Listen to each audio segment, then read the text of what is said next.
அனைவருக்கும் அறிவியல் வணக்கம். உயர்வுக்கு உயர்கல்வி என்ற இந்த இணைய வழிகாட்டி தொடர் நிகழ்வுக்கு உங்கள் அனைவரையும் அன்புடன் வரவேற்கிறோம். Opportunities in commerce, chartered accountancy and business management, தமிழில் வணிகவியல், பட்டய கணக்கியல் மற்றும் வணிக மேலாண்மை ஆகியவற்றில் உள்ள வாய்ப்புகள் என்ற தலைப்பில் இன்று நாம் கலந்துரையாட இருக்கிறோம். இந்தியாவில் பட்டப்படிப்பு படிக்கிற 100 பேரில் 13 பேர் பிகாம் படிப்பை படிக்கிறார்கள். மத்திய அரசு வெளியிட்ட 2022ஆம் ஆண்டின் புள்ளி விவரத்தின்படி ஏறக்குறைய 44 லட்சம் பேர் பிகாம் படிப்பில் இணைந்திருக்கிறார்கள். ப்ரொஃபஷனல் கோர்சஸ் என்ற தொழில்முறை படிப்புகளுக்கு அடுத்தபடியாக அதிக வேலைவாய்ப்புள்ள படிப்புகளில் ஒன்றாக பார்க்கப்படுவது பிகாம் படிப்பு. சிறிய நிறுவனங்கள் முதல் பன்னாட்டு நிறுவனங்கள் வரை பிசினஸ் மேனேஜ்மெண்ட் என்ற வணிக மேலாண்மை படித்தவர்களுக்கு தனி சிறப்பிடம் கொடுக்கின்றன.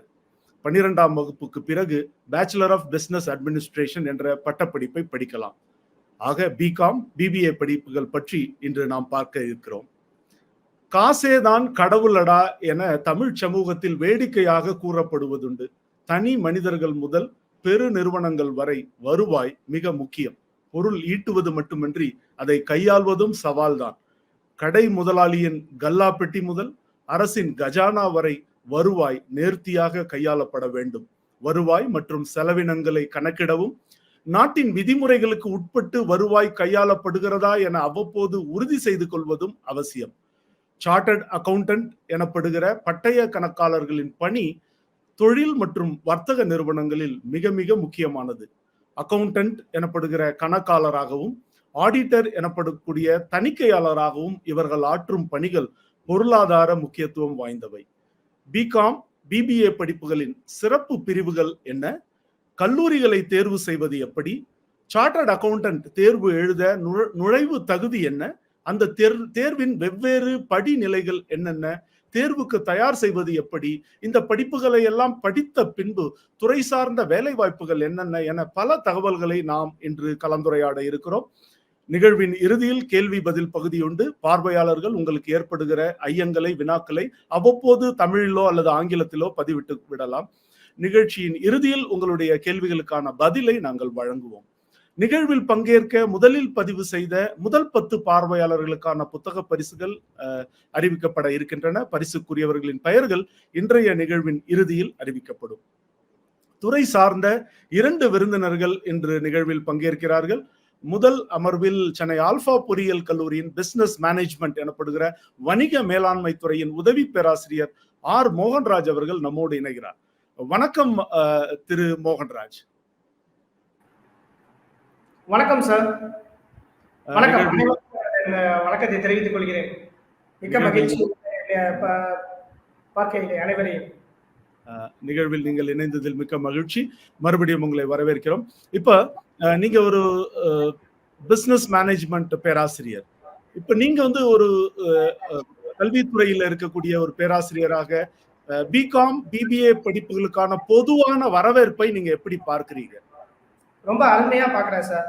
என்ன ரீசன் பாத்தீங்க அப்படின்னா, இதுக்கான காரணம், இந்த வரவேற்புக்கான காரணம் என்னன்னு பாத்தீங்க அப்படின்னா, இந்த பிகாம் மற்றும் பிபிஏ படிக்கக்கூடிய ஏகப்பட்ட பல மாணவர்கள் என்ன செய்யறாங்கன்னு பாத்தீங்க அப்படின்னா, இவர்களுக்கான படித்து முடித்தக்கு அப்புறம் நம்ம நாட்டுக்காக சேவை செய்யறதுக்கு ஏகப்பட்ட ஆப்பர்ச்சுனிட்டிஸ், வாய்ப்புகள் அவங்களுக்கு கிடைக்குது. ஸோ வாய்ப்புகள் அப்படிங்கிறத நான் என்ன விதமா இங்க குறிப்பிட வரேன்னு பாத்தீங்க அப்படின்னா, ஆண்டர்பிரனர், ஒரு தொழில் முனைவோர், ஒரு தொழில் தொடங்குறதுக்காக இவங்களுக்கான வாய்ப்புகள் ஏகப்பட்டது இவங்களுக்கு உருவாகுது. அதுக்கான மைய காரணம் என்ன, ஒரு கோர் ரீசன் என்ன அப்படின்னு நம்ம சொல்ல வரோம்னு பாத்தீங்க அப்படின்னா, இந்த பிகாம் மற்றும் பிபிஏ படிக்கக்கூடிய ஸ்டூடெண்ட்ஸ், மாணவர்கள், இவங்களோட subject, syllabus, Madras university, government யூனிவர்சிட்டிஸ்லாம் நல்லா என்ன பண்ணியிருக்காங்கன்னா, இவங்க படிச்சு முடிச்சக்கப்புறம் ஒரு தொழில் துவங்குவதற்காக இவங்களுக்கான ஆப்பர்ச்சுனிட்டிஸ் அதிகமாக கொடுக்குற அளவுக்கு இவங்களுக்கு சிலபஸ் ஃப்ரேம் பண்ணியிருக்காங்க. ஸோ அது வந்து ஒரு மிக்க ஒரு வரவேற்பு தக்க ஒரு விஷயமா இருக்கு. நம்மளே தெரியும், நம்ம இந்தியாவோட ஜிடிபி ரேட், இந்தியாவோட ஒரு குரோத்தை யாரோட கையில இருக்குன்னு பாத்தீங்க அப்படின்னா, இப்போதைக்கு வளர்ந்து வரும் நம்ம மாணவர்கள் கையில தான். ஸோ இவங்களோட கான்ட்ரிபியூஷன் இந்த பிகாம் மற்றும் பிபிஏ அப்படிங்கிற டிபார்ட்மெண்ட் மூலியமா இருக்கனால, இவங்களோட வரவேற்பு அதிகமா இருக்கனால இதை பார்க்கும்போது ரொம்ப சந்தோஷமா இருக்கு. அப்துல் கலாம் ஐயா சொன்னாப்ல, இவங்களோட கையில நம்மளோட இந்தியாவோட ஃபியூச்சரே இருக்கு. நம்மளுக்கு. ஸோ அப்படிங்கும்போது இவங்க நிறைய பேர் வருஷம் வருஷம் வரும்போது வெளியே வந்து படிச்சு முடிச்சுட்டு இவங்க தொழில் துவங்குறத பார்க்கும்போது ரொம்ப சந்தோஷமா இருக்கு. அந்த கனவை நம்ம நினைவாக்குறதுக்கு இன்னும் வெகு தூரங்கள் இல்லை, விரைவில் நாம அதை அடைய போறோம் அப்படிங்கும்போது எனக்கு நினைக்கும் போது ரொம்ப சந்தோஷமா இருக்கு சார். மிக்க மகிழ்ச்சி. நீங்க வந்து அவர்களுடைய பாடத்திட்டம் அவர்கள் படித்து முடித்த பிறகு சுயமாக தொழில் துவங்குவதற்கு ஏதுவாக இருக்கிறது. தொழில் துறையை நோக்கி அந்த பாடத்திட்டம் இருப்பதினால் அவர்களுடைய எதிர்காலம் சிறப்பாக இருக்கிறது என்று 2 படிப்புகளை சேர்த்து சொல்லி இருக்கிறீர்கள். இப்போ வந்து 12ஆம் வகுப்பு இப்போ மாணவர்கள் தேர்வு எழுதி இருக்கிறார்கள், முடிவுக்காக காத்திருக்கிறார்கள். இப்போ 12ஆம் வகுப்பு முடித்த மாணவனோ மாணவியோ இல்ல பிகாம் அல்லது பிபிஏ படிப்புகளில் அவர்கள் சேர வேண்டும் என்றால் +2ல அவங்க வந்து எந்த ஸ்ட்ரீம், எந்த பாடப்பிரிவுகளை எடுத்து படித்திருக்க வேண்டும்? கண்டிப்பா சார், இதுக்கான பதில் கொடுக்குறேன். நம்ம பிகாம் அண்ட் பிபிஏ ஜாயின் பண்ணணும் ஸ்டூடெண்ட்ஸ், மாணவர்கள் இப்ப +2 எடுத்தது ரிசல்ட்ஸுக்காக எதிர்பார்த்து கொண்டிருக்கும் மாணவர்கள் பிகாம் மற்றும் பிபிஏ எடுக்கணும்னா முதல் ஒரே ஒரு விஷயம், அடிப்படையான விஷயம் 12th ஸ்டாண்டர்ட்ல பாஸ் ஆயிருக்கணும். அது ஒரு அடிப்படையான ஒரு விஷயம், அதை நான் ஃபர்ஸ்ட் தெரிவிச்சுக்கிறேன். அதன் பிறகு வந்து பாத்தீங்க அப்படின்னா மாணவர்கள் எந்த ஒரு சப்ஜெக்ட் எடுத்து படிச்சிருந்தாலும் பரவாயில்ல சார். குரூப்னு சொல்லுவாங்க அந்த ஸ்கூல்ஸ்ல, குரூப் 1, குரூப் 2 இல்ல குரூப் 3. அதாவது கம்ப்யூட்டர் சயின்ஸ் எடுத்து படிச்சிருந்தாலும் நம்மளோட ஸ்டூடெண்ட்ஸ் பிகாம் மற்றும் பிபிஏ எடுத்து படிக்கலாம். இல்ல சார் நான் பயாலஜி எடுத்திருக்கேன் சார் அப்படின்னா நான் எடுக்கலாமா, எனக்கு வந்து நான் 11th 12th ஒரு தவறான வழிகாட்டுறதோ இல்ல ஒரு ஆர்வத்திலேயோ நான் எடுத்து படிச்சுட்டேன் சார். படிச்சு முடிச்சதுக்கு அப்புறம் இப்ப வந்து என்னோட ஆர்வம் என்னன்னு பாத்தீங்க அப்படின்னா பிகாம் படிக்கணும் இல்ல பிபிஏ படிக்கணும். ஏன்னா இதுக்கான ஸ்கோப் அதிகமா இருக்கு சார் நம்மளோட நாட்டுல, இங்க மட்டும் இல்ல வெளிநாட்டிலேயே அதிகமா இருக்கு. இதுக்கான வாய்ப்புகள், என்னோட கேரியர் நல்லா செட்டில் டவுன் ஆகுது அப்படின்னு எனக்கு தெரிய வந்துச்சு சார். அதனால நான் இப்ப எடுக்கலாம்னு நினைக்கிறேன். என்னால முடியுமா அப்படின்னா முடியும். ஜஸ்ட் 12th மட்டும் பாஸ் பண்ணியிருந்தா போதும். 11th and 12th ஸ்டாண்டர்ட்ல அவங்க கம்ப்யூட்டர் சயின்ஸ் படிச்சிருந்தாலும் சரி, பயாலஜி குரூப் படிச்சிருந்தாலும் சரி, எந்த குரூப் படிச்சிருந்தாலும் சரி, அவங்க வந்து கண்டிப்பா பிகாம் மற்றும் பிபிஏ அப்படிங்கிற இந்த இளநிலை பட்டங்களை யாரு வேணாலும் 12th பாஸ் பண்ணிருக்கக்கூடிய மாணவர்கள் கண்டிப்பா அவங்க ஜாயின் பண்ணி படிக்கலாம். Very nice. அப்போ 12th எந்த குரூப் எடுத்த மாணவர்களும் பிகாம் அல்லது பிபிஏ படிக்க வாய்ப்பு உண்டு இல்லீங்களா? ஆமா சார், ஆமா சார். Very nice. இப்போ நம்ம பிகாம் படிப்பு எடுத்துக்கோம். பிகாம்ல வந்து நிறைய ஸ்பெஷலைசேஷன் இருக்கு இல்லையா? சில டைம்ல பேங்கிங் இருக்கு, இன்சூரன்ஸ் இருக்கு, நிறைய ஸ்பெஷலைசேஷன் இருக்கு. நீங்க பிகாம்ல என்னென்ன ஸ்பெஷலைசேஷன் இருக்குன்றத விரிவா நம்முடைய பார்வையாளர்களோட பகிர்ந்து கொள்ளலாம். கண்டிப்பா சார். Slides please.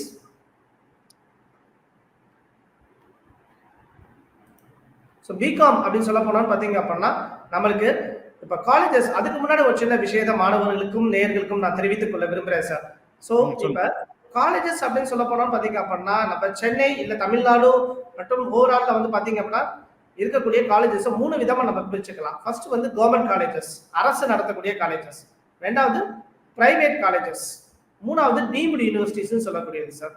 இது எல்லாத்தையுமே வந்து பாத்தீங்க அப்படின்னா பிகாம் அப்படிங்கிற படிப்பு நம்மளுக்கு இருக்கு. இதுல வந்து ஏகப்பட்ட ஸ்பெஷலைசேஷன் அப்படின்னு சொல்லக்கூடியது மாணவர்கள் எப்படி புரிந்து கொள்ள வேண்டும் என்னன்னு பாத்தீங்க அப்படின்னா இப்ப 12th ஸ்டாண்டர்ட் படிக்கிறீங்க, 12th ஸ்டாண்டர்ட்ல நீங்க என்ன டிபார்ட்மெண்ட் நம்ம சொல்றோம் பாத்தீங்களா, என்ன குரூப் படிச்சீங்க அப்படின்ட்டு, அதே மாதிரிதான் பிகாம் பேச்சுலர் ஆஃப் காமர்ஸ் அப்படிங்கிறது கீழே ஏகப்பட்ட டிஃபரெண்ட் டிபார்ட்மெண்ட்ஸ் இருக்கு. அதை தான் இங்கே நம்ம காலேஜ்ல எப்படி சொல்லுவோம்னு பாத்தீங்க அப்படின்னா நம்ம ஸ்பெஷலைசேஷன்ஸ் அப்படின்னு குறிப்பிடுறோம்.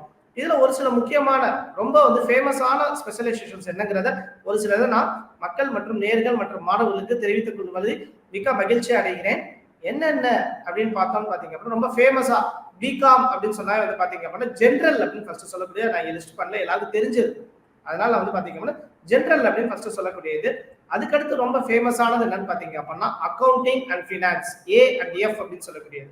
அதன் பிறகு வந்து பாத்தீங்க அப்படின்னா அந்த banking and finance, computer applications, economics, financial markets, investment management, information technology, statistics, tourism and travel management மற்றும் இந்த இன்டர்நேஷனல் பிசினஸ் எப்படின்னு வந்து பாத்தீங்க அப்படின்னா ஏகப்பட்ட ஸ்பெஷலைசேஷன்ஸ் நம்ம பிகாம் அப்படின்னு சொல்லக்கூடிய படிப்பு கீழே இருக்கு. இதுல வந்து யாருக்கு இதுல எந்த ஆர்வம் இருக்கோ அதை வந்து பாத்தீங்க அப்படின்னா நம்ம எடுத்து அதை படிச்சு அதுல வந்து ஒரு இளநிலை பட்டம் பெற்று அது மூலியமாவே அந்த பேக்ரவுண்ட்லயே நம்ம வேலைக்கு போய் செட்டில் ஆகலாம். இதுதான் வந்து பாத்தீங்க அப்படின்னா சம் ஆஃப் த ஒரு சில பிகாம் ஸ்பெஷலைசேஷன்ஸ் நம்ம தமிழ்நாட்டு கவர்மெண்ட் காலேஜஸ் மற்றும் பிரைவேட் காலேஜஸ்ல இருக்கக்கூடிய ஒரு சில ஸ்பெஷலைசேஷன்ஸ். மிகச்சிறப்பு. அப்போ இந்த மாதிரி நிறைய சிறப்பு பிரிவுகள் என்கிற ஸ்பெஷலைசேஷன் அவங்களுக்கு இருக்கு. அது நீங்க பொது பிகாம் ஜெனரல்னு ஒரு படிப்பு இருக்கு, பிறகு இந்த மாதிரி ஸ்பெஷலைசேஷன்லாம் இருக்கு நீங்க சொன்னீங்க. சிறப்பு. இப்போ இதே மாதிரி பிபிஏல என்னென்ன சிறப்பு பாடப்பிரிவுகள்? What are all the specialisations in BBA? கண்டிப்பா சார், பகிர முடியும் சார். ஸ்லைட்ஸ்.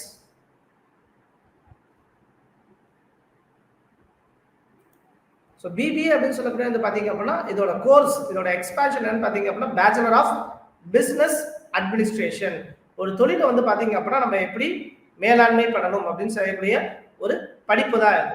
ஸோ இந்த பிபிஏ கீழே வந்து பாத்தீங்க அப்படின்னா அகைன் நான் ஏற்கனவே பிகாம்ல சொன்ன மாதிரி பிபிஏ ஜெனரல் அப்படின்ட்டு நம்மளுக்கு ஒரு ஆப்ஷன் இருக்கு. தென் அதுக்கப்புறம் business administration, international business, banking and insurance, அதுக்கப்புறம் ஹியூமன் ரிசோர்சஸ், இது இல்லாம accounting, finance, supply chain management, இந்த மாதிரி பல வகையான நம்மளுக்கு என்ன இருக்குன்னு பாத்தீங்க அப்படின்னா பிபிஏல ஸ்பெஷலைசேஷன் இருக்கு. இந்த பிபிஏ படிக்கிறவங்களுக்கு வந்து பாத்தீங்க அப்படின்னா அதிகப்படியா இந்த ஸ்பெஷலைசேஷன் மட்டும் இல்லாம இதுல முக்கியமா என்ன பண்ணுவாங்க, இதை படிச்சா மாணவர்களுக்கு வந்து இந்த பிபிஏ அப்படிங்கிறத ஒரு கோர்ஸை படிச்சா மாணவர்களுக்கு என்ன எது சார்ந்த ஒரு அறிவு திறன் மேம்படும் அப்படின்னு பாத்தீங்க அப்படின்னா ஒரு தொழில் முனைவோருக்கான என்னென்ன அறிவு மற்றும் வந்து ஸ்கில்ஸ் திறன் என்னென்ன தேவையோ இது எல்லாமே மக்களுக்கு மற்றும் மாணவர்கள் யாரு இதை வந்து பயில்றாங்களோ அவங்களுக்கு கிடைக்கும்.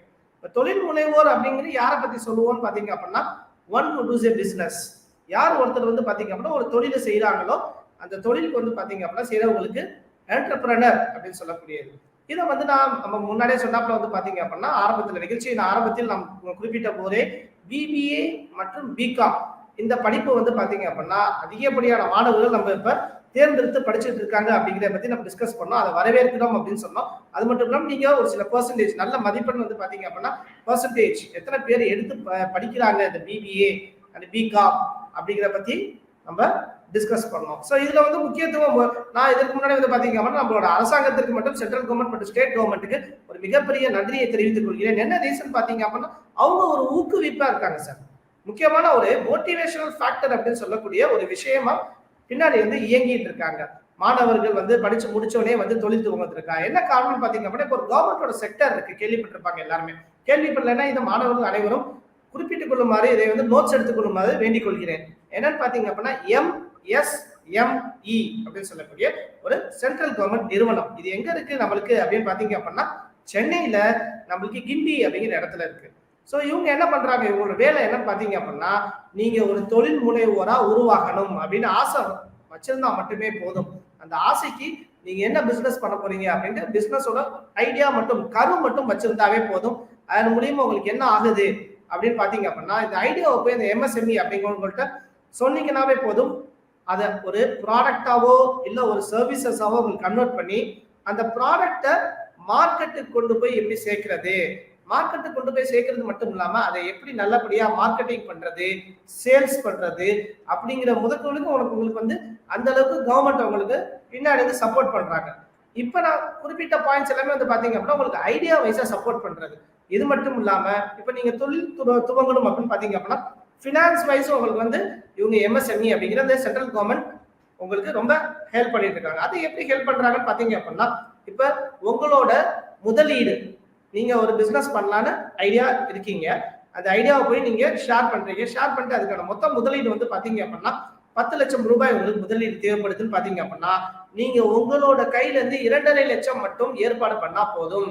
மீதி 7.5 லட்சம் 7.5 லட்சம் வந்து பாத்தீங்க அப்படின்னா கவர்மெண்டே உங்களுக்கு வந்து பாத்தீங்க அப்படின்னா ப்ரொவைட் பண்றாங்க, சப்சிடிஸ் கொடுக்குறாங்க. இது மூலியமா உங்களுக்கு மானியங்கள் எல்லாம் கொடுத்து எல்லாம் உதவி பண்ணி உங்களை தொழில் துவங்கி உங்களை ஒரு தொழில் முனைவோர் ஆக்கி உங்க மூலியமா பல பேருக்கு வேலை வாய்ப்புகள் கொடுத்து அந்த வேலை வாய்ப்புகள் மூலியமா பல குடும்பங்களோட இன்கம் வந்து பாத்தீங்க அப்படின்னா ஜென்ரேட் பண்ண வைக்கிறாங்க, உயர வைக்கிறாங்க. அது மூலியமா நாட்டோட வளர்ச்சி வந்து வளர்றதுக்கு உங்களை மறைமுகமாகவும் நேர்முகமாகவும் உங்களை பங்களிப்பு செய்ய வைக்கிறாங்க. சிறப்பு, நல்ல விரிவான பதிலா கொடுத்தீங்க. இப்போ பிபிஏ ஸ்பெஷலைசேஷன், பிகாம் ஸ்பெஷலைசேஷன் பார்த்தோம். நீங்க பதில் சொல்லும் போதே சொன்னீங்க இது வந்து அரசு பல்கலைக்கழகங்களாக இருக்கலாம், நிகர்நிலை பல்கலைக்கழகங்கள் அல்லது அரசு கல்லூரிகள், தனியார் கல்லூரிகள்லாம் இந்த படிப்பை படிக்கலாம். இப்போ பிகாம் பிபிஏ படிக்க விரும்புகிற மாணவர்கள் கல்லூரிகளை எப்படி தேர்ந்தெடுப்பது என்று ஏதாவது ஆலோசனை நீங்கள் சொல்ல விரும்புகிறீர்களா? கண்டிப்பா சார், நல்ல ஒரு அருமையான கேள்வி. இப்ப நம்ம கல்லூரிகள் அப்படிங்கும்போது பாத்தீங்க அப்படின்னா நம்ம இதை 3 விதங்களா பிரிச்சுக்கலாம் சார். நான் ஏற்கனவே சொன்ன அதே பதில் தான். ஒரு தடவை சொல்லிட்டு திருப்பி நம்ம அதுல இருந்து ஆரம்பிக்கலாம். 3 கல்லூரிகள். ஒண்ணு கவர்மெண்ட் அரசு கலை கல்லூரிகள். நம்மளுக்கு இல்லாத ஊரே கிடையாது. எல்லா ஊருமே நீங்க எந்த ஊர்ல இருக்கீங்களோ அந்த ஊர்லயே வந்து பாத்தீங்க அப்படின்னா அரசு கலை கல்லூரிகள் ஏகப்பட்டது இருக்கும். அதை ஃபர்ஸ்ட் ப்ரிஃபரன்ஸா நீங்க எடுத்து படிச்சுக்கலாம். ஓகேவா? அதுக்கு அடுத்து வந்து பாத்தீங்க அப்படின்னா உங்களுக்கு பிரைவேட் இன்ஸ்டிடியூஷன்ஸ், தனியார். 3வது வந்து பாத்தீங்க அப்படின்னா டீம்டு யூனிவர்சிட்டிஸ் அப்படின்னு சொல்லக்கூடியது. இப்ப ஃபர்ஸ்ட் வந்து அரசு கலை கல்லூரிகள் அப்படின்னு பாத்தீங்க அப்படின்னா இது கீழே வந்து மெட்ராஸ் யூனிவர்சிட்டி கீழே வரும் உங்களுக்கு நிறைய காலேஜஸ். அது மட்டும் இல்லாம வந்து பாத்தீங்க அப்படின்னா இன்னும் ஒரு சில ரெகக்னைஸ்டு யூனிவர்சிட்டிஸ் கவர்மெண்டால எடுத்து பண்ணக்கூடிய யூனிவர்சிட்டிஸ் கீழே இருக்கு காலேஜஸ். இது இல்லாம பிரைவேட் இன்ஸ்டிடியூஷன்ஸ் அப்படின்னு சொல்லக்கூடிய வந்து பாத்தீங்க அப்படின்னா தனியார் நடத்தக்கூடிய ஒரு நிறுவனம், ஒரு கல்வி நிறுவனம், கல்லூரி. இது வந்து இவங்க என்ன பண்ணிருப்பாங்க பாத்தீங்க அப்படின்னா ஒரு குறிப்பிட்ட ஒரு யூனிவர்சிட்டி கீழே இவங்க ரெகக்னைஸ் பண்ணி வச்சிருப்பாங்க. ஸோ அட்டாச்மெண்ட் அஃபிலியேஷன் பண்ணி வச்சிருப்பாங்க. அது மூலியமா அவங்க இந்த யூனிவர்சிட்டியோட சிலபஸை ஃபாலோ பண்ணுவாங்க. இதுதான் வந்து பாத்தீங்க அப்படின்னா பிரைவேட் இன்ஸ்டிடியூஷன்ஸ் அப்படின்னு சொல்லக்கூடியது. 3வது விதம் என்னன்னு பாத்தீங்க அப்படின்னா டீம்டு யூனிவர்சிட்டிஸ் அப்படின்னு சொல்லக்கூடியது. டீம்டு டு பி யூனிவர்சிட்டி அப்படின்னு சொல்லுவாங்க. இது நம்மளுக்கு தமிழ்நாட்டில் ஏகப்பட்டது இருக்கு. ஸோ இது 3க்கு என்ன டிஃபரன்ஸ் பாத்தீங்க அப்படின்னா ஃபீஸ்ல நம்ம நிறைய சொல்லலாம் சார்.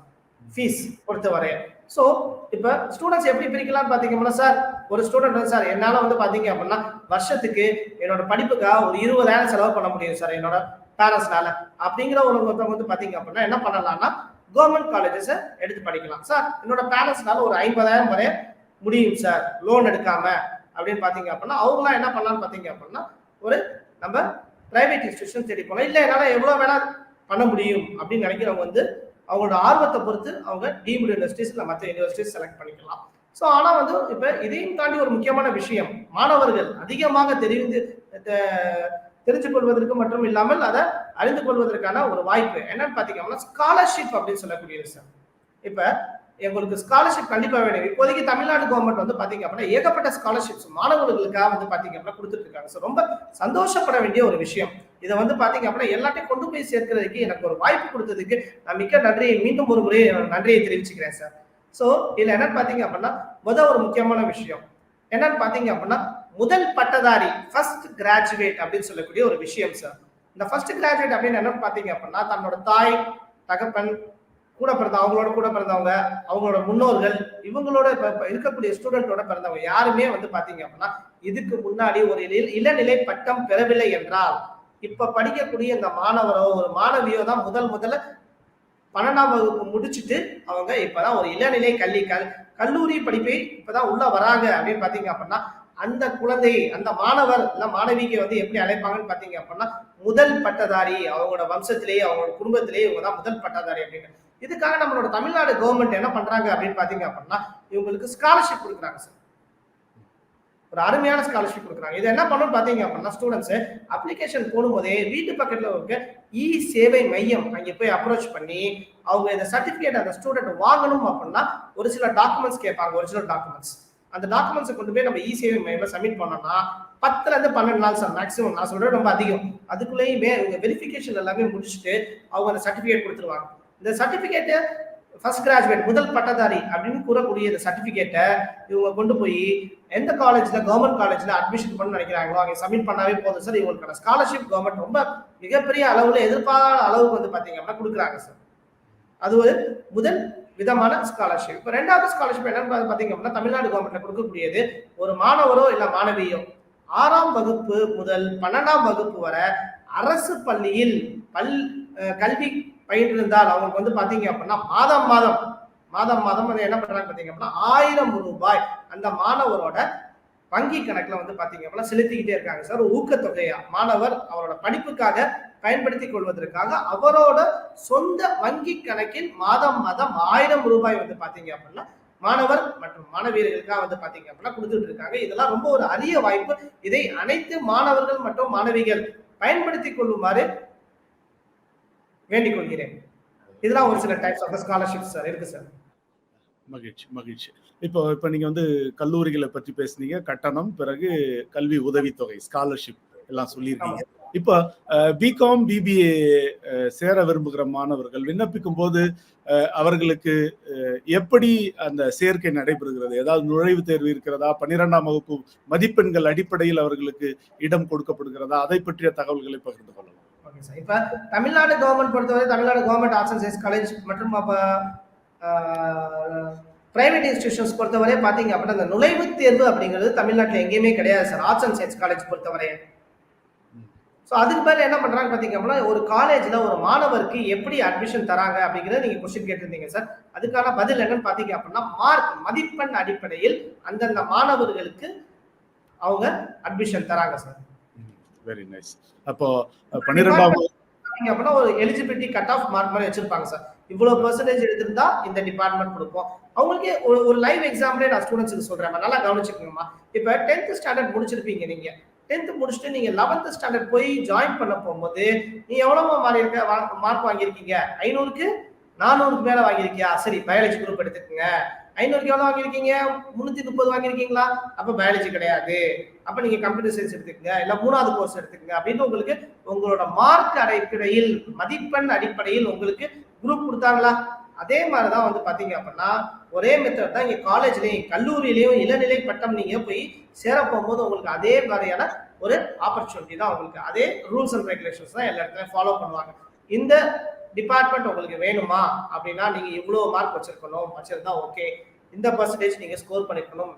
இப்ப அக்கௌண்டன்சி உங்களுக்கு நீங்க வேணும்னு கேக்குறீங்கன்னா அக்கௌண்டன்சில நல்ல மார்க் நல்ல மதிப்பெண் வாங்கியிருந்தா மட்டுமே வந்து பாத்தீங்க அப்படின்னா ஒரு பெரிய அரசு கலைக்கல்லூரியில இல்ல நல்ல ஒரு பிரைவேட் பெரிய காலேஜ்ல நீங்க சேரணும்னு நினைக்கிறீங்கன்னா அங்க உங்க சீட் தருவாங்க. சார் நான் அக்கௌண்டன்சில 100க்கு 100 மதிப்பெண் வாங்க, முதல் நாளா வாங்க, உங்களுக்கு கண்டிப்பா சீட் உண்டு, நீங்க லைன்லயே நிக்க வேண்டாம் அப்படின்னு உங்களுக்கான தனி மரியாதை இருக்கும். இதே சார் அக்கௌண்டன்சி தான் எனக்கு வேணும், எவ்வளவு மார்க்? 60 சார். இல்லம்மா கிடையாதுமா, இதுதான் பதில் ஆகும். இதை மாதிரி வந்து உங்களோட மதிப்பெண் அடிப்படையில் உங்களுக்கான குரூப் என்ன கேட்குறீங்களோ அதை உங்களுக்கு வழங்கிட்டு இருக்காங்களே தவிர எந்த ஒரு உங்களுக்கு அரசு கலைக்கல்லூரியிலையோ இல்ல பிரைவேட் இன்ஸ்டிடியூஷன்லயோ உங்களுக்கு வந்து இந்த என்ட்ரன்ஸ் எக்ஸாம் அப்படிங்கிறது நீங்க பிகாம் மற்றும் பிபிஏ படிக்கிறதுக்காக எங்கேயுமே கிடையாது.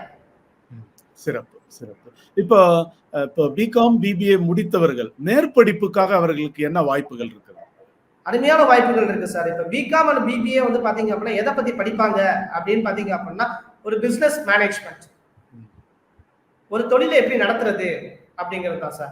அதை பார்த்தா வந்து பாத்தீங்க அப்படின்னா முக்கியமா படிப்பாங்க. இப்ப நீங்க கேட்கலாம், மாணவர்கள் கேட்கலாம், சார் நீங்க இப்படி சொல்றீங்களா சார், ஆனா உள்ளக்கு வந்து பாத்தீங்க அப்படின்னா ஸ்பெஷலைசேஷன் அப்படின்னு ஃபினான்ஸ், அக்கௌண்ட்ஸ், ஹெச்ஆர், மார்க்கெட்டிங் இப்படிலாம் சொல்றீங்களே சார், அப்ப இது என்ன, அப்ப நீங்க பிசினஸ் சொல்லக்கூடிய என்ன அப்படின்னு ஒரு கேள்வி ஒரு டவுட் வந்து அவங்களோட மனசுல வந்து பாத்தீங்க அப்படின்னா உதயமாகலாம். அதுக்கான பதிலும் நான் இப்பயே சேர்த்து சொல்லிடுறேன். என்னன்னு பாத்தீங்க, ஒரு கம்பெனி அப்படின்னு எடுத்துக்கிட்டோம்னு பாத்தீங்க அப்படின்னா ஏகப்பட்ட டிபார்ட்மெண்ட் இருக்கும்.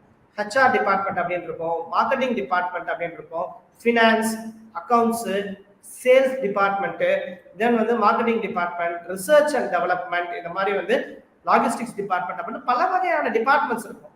நீங்க இது எல்லாத்தையும் ஒன்னா சேர்ந்து படிச்சு தெரிஞ்சுக்கிட்டா மட்டுமே நீங்க ஒரு பிசினஸ் மேன் ஆக முடியும்.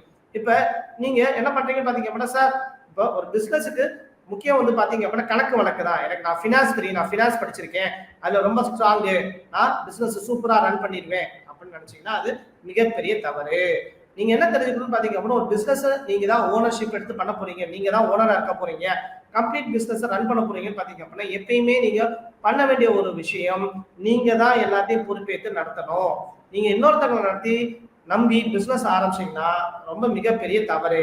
உங்களுக்கு என்ன தெரியும்னு பாத்தீங்க அப்படின்னா என்ன மிஷின் நீங்க யூஸ் பண்றீங்க கம்பெனில, அந்த மிஷின் எங்க இருந்து வந்துச்சு, அதை எப்படி மேனுஃபேக்சர் பண்ணாங்க, அதுல ஏதாவது ஒரு இஷ்யூனாலும் நீங்க அந்த இஷ்யூ ஐடென்டிஃபை பண்ணி அந்த ப்ராப்ளமை சால்வ் பண்றது அளவுக்கு உங்களுக்கு நாலேஜ் இருந்தா மட்டுமே நீங்க என்ன பண்ணணும்னு பாத்தீங்க அப்படின்னா பிசினஸ் ஸ்டார்ட் பண்ணணும்.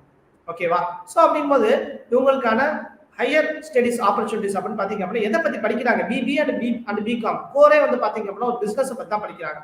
சோ இவங்களுக்கான ஆப்பர்ச்சுனிட்டிஸ் என்னன்னு பாத்தீங்க அப்படின்னா எம்பிஏ அப்படிங்கிற ஒரு படிப்பு இருக்கு சார்.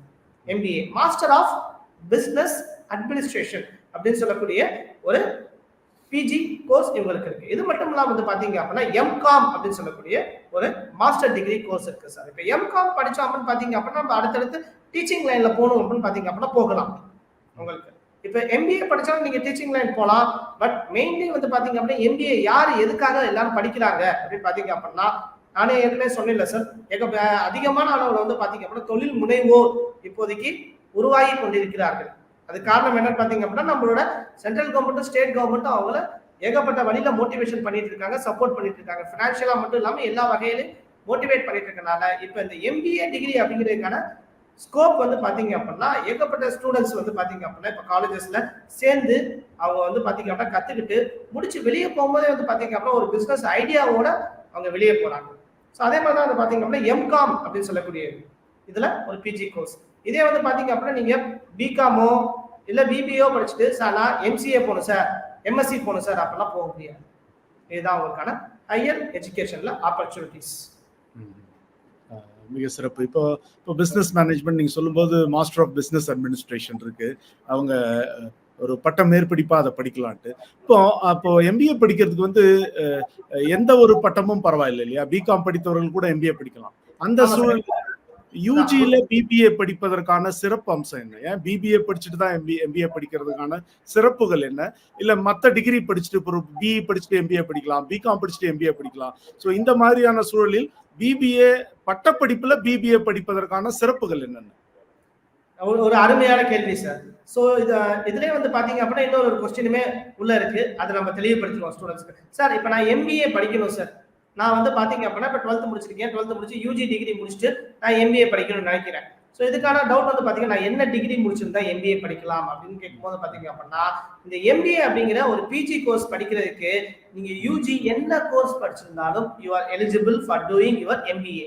நீங்க எம்பிஏ அப்படின்னு படிக்கக்கூடிய இந்த பிஜி கோர்ஸுக்கு எலிஜிபிலிட்டி ஏதாவது உங்களோட நீங்க இந்தியாவில் இருக்கக்கூடிய கவர்மெண்ட்னால ரெக்கக்னைசேஷன் பண்ண ஒரு யூனிவர்சிட்டியில இருந்து ஒரு 3 வருஷம் டிகிரியோ இல்ல 4 வருஷம் டிகிரியோ கண்டிப்பா படிச்சிருந்தீங்க, கிளியர் பண்ணிருந்தீங்க, எந்த ஒரு டிகிரியா இருந்தாலும் பரவாயில்ல, நீங்க இந்த எம்பிஏ அப்படின்னு படிக்கக்கூடிய இந்த கோர்ஸ் வந்து பாத்தீங்க அப்படின்னா படிக்கிறதுக்கு எலிஜிபிலிட்டி.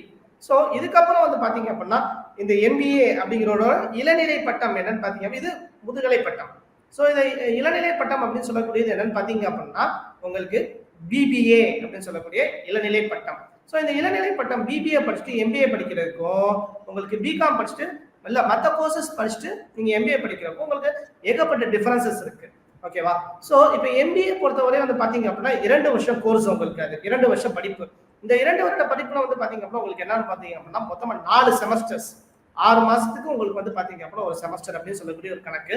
இதுல முதல் 3 மாசம் என்ன பண்ணுவீங்க அப்படின்னு பாத்தீங்க அப்படின்னா தியரிட்டிக்கல் பேப்பர்ஸா படிப்பீங்க. ஓகேவா? படிச்சு முடிச்சுட்டு ஃபைனல் செமஸ்டர்ல பாத்தீங்கன்னா உங்களுக்கு தியரி பேப்பரே இருக்காது. அண்ணா யூனிவர்சிட்டி நம்மளோட கவர்மெண்ட், தமிழ்நாடு கவர்மெண்ட் ரெகக்னைஸ் பண்ண யூனிவர்சிட்டி வந்து பாத்தீங்க அப்படின்னா one of the famous university பாத்தீங்க அப்படின்னா அண்ணா யூனிவர்சிட்டி. ஸோ இதுல தான் அதிகமான மாணவர்கள் வந்து பாத்தீங்க அப்படின்னா கலந்தாய்வுலாம் அட்டன் பண்ணி அது மூலியமா இவங்க என்ன பண்றாங்கன்னா காலேஜஸ்ல போய் ஜாயின் பண்ணி இல்ல டேரக்டாவும் வந்து பாத்தீங்க அப்படின்னா மேனேஜ்மெண்ட் கோட்டாலையுமே வந்து பாத்தீங்க அப்படின்னா டேரக்டா போய் அட்மிஷன்ஸ் பண்ணி எம்பிஏ படிக்கிறாங்க. ஸோ இந்த 2 வருஷம் கோர்ஸ்ல கடைசி செமஸ்டர்ல அண்ணா யூனிவர்சிட்டி என்ன பண்ணியிருக்காங்க, மாணவர்கள் அவங்களோட ஸ்கில்ஸை வந்து பாத்தீங்க அப்படின்னா மேம்படுத்துவதற்காக ஃபைனல் செமஸ்டர்ல தியரி பேப்பர்ஸ் எதுவுமே கொடுக்காம யாரு இப்ப இந்த எம்பிஏ படிக்க போறவங்களாம் யாரு, ஃபியூச்சர்ல என்னவா போவாங்க அப்படின்னு பாத்தீங்க அப்படின்னா ஒரு கம்பெனியோட மேனேஜர்ஸ், ஒரு எக்ஸிகியூட்டிவ் ஆஃபீஸர்ஸ், இல்ல வந்து பாத்தீங்க அப்படின்னா என்னவா உருவாக்குவாங்கன்னா ஒரு தொழில் முனைவோரா உருவாக்குவாங்க. ஓகேவா? அப்ப நம்ம தியரிட்டிக்கலா படிச்சா மட்டுமே பட்டாது ஒரு விஷயத்தை பத்தி எப்பயுமே. இப்ப இன்ஜினியரிங் அப்படின்னு எடுத்துக்கிட்டீங்க பாத்தீங்க அப்படின்னா மொத்தம் 8 செமஸ்டர் படிக்கிறாங்க ஸ்டூடெண்ட்ஸ். ஸோ அதுல இந்த 8 செமஸ்டர்லையும் ஒவ்வொரு செமஸ்டர்லயும் வந்து பாத்தீங்க அப்படின்னா 7-8 தியரி பேப்பர் படிப்பாங்க, 2 முதல் 3 பிராக்டிக்கல் செஷன்ஸ் படிக்கிறாங்க. ஸோ அப்ப எம்பிஏ அப்படிங்கும்போது பாத்தீங்க அப்படின்னா இதுல என்ன சார் பிராக்டிக்கல் செஷன் பாத்தீங்க அப்படின்னா 2வது செமஸ்டர்ல மட்டுமே வந்து பாத்தீங்க அப்படின்னா ஒரு லேப் கொடுக்குறாங்க. அது மட்டுமே பத்தாது, லேப் சாஃப்ட்வேர் பத்தி படிச்சா மட்டுமே பத்தாது, இவங்கெல்லாம் நேரடியாக போய் கம்பெனில வேலை பார்க்க போறாங்க, ஃபியூச்சர் மேனேஜர்ஸ். ஸோ அப்ப இவங்க என்ன வேலை பார்க்கணும், என்ன கத்துக்கிட்டாங்க, கத்துக்கொண்ட விஷயத்தை இவங்க போய் ஆபீஸ்ல எப்படி இதை இம்ப்ளிமெண்டேஷன் பண்ண போறாங்க அப்படின்னு அவங்க தெரிஞ்சுக்கணும் பிராக்டிக்கலா. அப்படிங்கிறதுக்காக அண்ணா யூனிவர்சிட்டி ஃபைனல் செமஸ்டர்ல 5 மாசம் 5 மந்த்ஸ்க்கு வந்து பாத்தீங்க அப்படின்னா இன்டர்ன்ஷிப் பண்ண சொல்றாங்க, ப்ராஜெக்ட் பண்ண சொல்றாங்க. இந்த ப்ராஜெக்ட்ல என்ன பண்றாங்கன்னு பாத்தீங்க அப்படின்னா ஒரு எடுத்துக்காட்டோட நான் சொல்றேன். இப்போ பிகாம்ல வந்து பாத்தீங்க அப்படின்னா இப்போ ஹெச்ஆர் அப்படின்ட்டு நம்ம ஒரு ஸ்பெஷலைசேஷன் பார்த்தோமா, அது மாதிரி இப்போ எம்பிஏ பொறுத்தவரை உங்களுக்கு ஏகப்பட்ட ஸ்பெஷலைசேஷன் இருக்கு. ஹியூமன் ரிசோர்ஸ், ஃபினான்ஸ், மார்க்கெட்டிங், அதுக்கப்புறம் சிஸ்டம்ஸ், பிசினஸ் அனாலிட்டிக்ஸ், இந்த மாதிரி சொல்லிட்டே போகலாம், ஏகப்பட்டது. ஹாஸ்பிட்டாலிட்டி மேனேஜ்மெண்ட், ரீட்டைல் மார்க்கெட்டிங், இந்த மாதிரி சொல்லிட்டே போகலாம். ஸோ இப்போ ஒரு எடுத்துக்காட்டுக்காக ஒரு மாணவர் என்ன பண்ணியிருக்கான்னு பார்த்தீங்க அப்படின்னா ஹெச்ஆர், ஹியூமன் ரிசோர்ஸ், மனிதவள மேம்பாடு அப்படிங்கிற ஒரு ஸ்பெஷலைசேஷன் எடுத்து படிச்சிருக்காரு. இவர் என்ன பண்ணணும்னு பார்த்தீங்க அப்படின்னா இதுல உள்ள சிலபஸ்ல இருந்து ஒரு முக்கியமான ஒரு கான்செப்ட் எடுத்து அந்த கான்செப்டை மைய கருத்தை எடுத்துக்கிட்டு அதை பேஸ் பண்ணி ஒரு 5 மாசத்துக்கு ஒரு ப்ராஜெக்ட் வந்து அந்த கம்பெனில போய் செய்யணும். செய்யும் போது அவருக்கு என்ன இன்னும் தெரிய வரும்னு பார்த்தீங்க அப்படின்னா அவர் எதுக்காக அந்த ஸ்பெஷலைசேஷன் எடுத்தாருன்னா அவருக்கு அது பிடிச்சிருக்கு, ரொம்ப புரியுது, அதற்கான வாய்ப்புகள் வந்து மார்க்கெட்ல அதிகமா இருக்குது அப்படிங்கிறத பத்தி வந்து பாத்தீங்க அப்படின்னா தெரிஞ்சிருக்கு. அதனால அவரோட ஆர்வத்தினால எடுத்துக்கிறாரு. ஆர்வத்தினால எடுத்து போய் அவர் ப்ரொஃபசர் அங்கே போய் வந்து பாத்தீங்க அப்படின்னா என்ன ஆகுதுன்னா அவர் லைவா எக்ஸ்போஷர் பண்றாங்க. அந்த கம்பெனில போய் HR டிபார்ட்மெண்ட்ல அவர் 5 மாசம் அவங்க கூட இருந்து எல்லாத்தையும் ஒரு ட்ரெயினியா இருந்து எல்லா வேலையும் கத்துக்கிறாரு. கத்துக்கும்போது என்ன ஆகுது, படிச்சு முடிச்சு வெளியே வரும்போது இவர் போய் வேலை தேட தேவையில்லை. இவர் என்னென்ன விஷயங்கள் கத்துக்கிட்டாரு அப்படிங்கறத அவர் ரெசியூம்ல அப்லோட் பண்ணி அவங்க ஜாப் போர்ட்டல்ஸ்ல அவர் அப்டேட் பண்ணாவே போதும். ஒரு ரெசியூமை கம்பெனி இவரை தேடி வந்து ஆஃபர்ஸ் கொடுக்கும். அந்த மாதிரியான ஒரு ஆப்பர்ச்சுனிட்டி MBA ஸ்டூடெண்ட்ஸ்க்கு வந்து பாத்தீங்க அப்படின்னா கொடுக்குறாங்க. ஸோ இது வந்து இதுக்கான ஸ்ட்ராங் ஃபவுண்டேஷன் என்னன்னு பாத்தீங்க அப்படின்னா BBAலே வந்து பாத்தீங்க அப்படின்னா இதோட பேசிக் ஃபவுண்டேஷன்ஸ் எல்லாத்தையுமே படிச்சிடுறாங்க. படிச்சுட்டு அதோட நெக்ஸ்ட் லெவல் ஹையர் டெவலப்மெண்ட் என்ன அப்படிங்கறத பத்தி வந்து பாத்தீங்க அப்படின்னா MBAல இன்னும் அதிகமா படிக்கும் போது ஸ்ட்ராங் நாலேஜ் உங்களுக்கு கிடைக்கிறதுனால இந்த டிபார்ட்மெண்ட்ல கரெக்டா அவங்களுக்கு அதிகமான வாய்ப்புகள் கிடைக்குது. இதே இப்போ பிகாம் இல்ல BA இங்கிலீஷ் இல்ல வேற ஏதாவது BA தமிழ் இல்ல வேற ஏதாவது நர்சிங் அந்த மாதிரி ஏதாவது படிச்சுட்டு வரவங்களுக்கு வந்து பாத்தீங்க அப்படின்னா வாய்ப்புகள் அதிகமா இருக்கு. பட் இவங்களுக்கான அந்த ஸ்ட்ராங் ஃபவுண்டேஷன் கிடைக்குது பாத்தீங்களா, அது மத்தவங்களுக்கு அந்த பேசிக் ஸ்ட்ராங் ஃபவுண்டேஷன் கிடைச்சிருக்காது. அதுக்காக கிடைக்காம போயிடான்னு கிடையாது. பட் இவங்க ஏற்கனவே அதிகமான நாலேஜ் இருக்கும். இவங்க இனிமே அந்த கிடைக்கக்கூடிய அந்த 1.5 வருஷத்துக்குள்ள நாலேஜ் அப்டேட் பண்ணிட்டு மார்க்கெட் சந்தையில எவ்வளவு போட்டிகள் இருக்கு அந்த போட்டிகள்ல கொஞ்சம் கடுமையா போராடி இவங்களோட அச்சீவ்மெண்ட் வந்து பாத்தீங்க அப்படின்னா அவங்க அச்சீவ் பண்றாப்புல இருக்க அவங்களோட கோல். அதுதான் டிஃபரன்ஸ். மகிழ்ச்சி. சிறப்பான பதில். இப்ப உங்களுக்கு ஒரு கடைசி கேள்வி. இப்ப வந்து நம்ம பேசும்போது தொடர்ந்து பல சமயங்கள்ல நீங்க ரெஃபர் பண்ணது என்னன்னா பிகாம் BBA முடிக்கிறவர்கள் தனியாக அவர்களே சுயமாக தொழில் துவங்கலாம், அவர்களே ஒரு தொழில் முனைவு முயற்சிகளில் இறங்கலாம். சில பேருக்கு வந்து தொழில் தொடங்கணும்னு ஆர்வம் இருக்காது. பிகாம் BBA படித்த மாணவர்களுக்கு தனியார் துறைகளில் கார்ப்பரேட் நிறுவனங்களில் வணிக நிறுவனங்களிலோ அல்லது மாநில அரசிலோ மத்திய அரசிலோ இருக்கக்கூடிய வேலை வாய்ப்புகள் என்னென்ன? கண்டிப்பா சார், நல்ல ஒரு அருமையான கேள்வி சார். ஸோ இப்போ நான் வந்து என்டர்பிரனர்ஸ் பத்தி அதிகமாக கொஞ்சம் பேசியிருந்தேன். ஸோ இப்போ வந்து கரெக்டாக அடுத்த கேள்வி என்னன்னு பார்த்தீங்க அப்படின்னா இப்போ பிஸ்னஸ் மேன் ஆக எனக்கு விருப்பம் இல்லை சார். எனக்கு வந்து பார்த்தீங்க அப்படின்னா அதில் ஐடியாவும் இல்லை, இன்ட்ரெஸ்டும் இல்லை. ஸோ அதை பற்றி எனக்கு ஐடியா இல்லை. ஸோ அப்படிங்கும்போது இன்ட்ரெஸ்ட் இல்லை அப்படிங்கும்போது உங்களுக்கு கேம்பஸ் பிளேஸ்மெண்ட்ஸே வந்து பார்த்தீங்க அப்படின்னா எல்லா காலேஜஸ்லையும் இப்போ பண்ண ஆரம்பிச்சிட்டாங்க. ஸோ கவர்மெண்ட் காலேஜஸ்ல வந்து பாத்தீங்க அப்படின்னா ஏகப்பட்டது பண்ணிட்டு இருக்காங்க. இப்ப இன்னுமே நெக்ஸ்ட் லெவல் ரொம்ப அதிகமான லெவல்ல போய் தமிழ்நாடு கவர்மெண்ட் நம்மளோட காலேஜ் ஸ்டூடெண்ட்ஸ்க்கு எப்படி சப்போர்ட் பண்றாங்கன்னு பாத்தீங்க அப்படின்னா நான் முதல்வன் அப்படின்ட்டு ஒரு ப்ரோக்ராம் கொடுக்குறாங்க எல்லாருக்குமே. So arts and science college ஸ்டூடெண்ட்ஸ்க்கு இது வந்து ஒரு ஸ்கில் டெவலப்மெண்ட் ப்ரோக்ராம். இது மூலமா என்ன பண்றாங்க,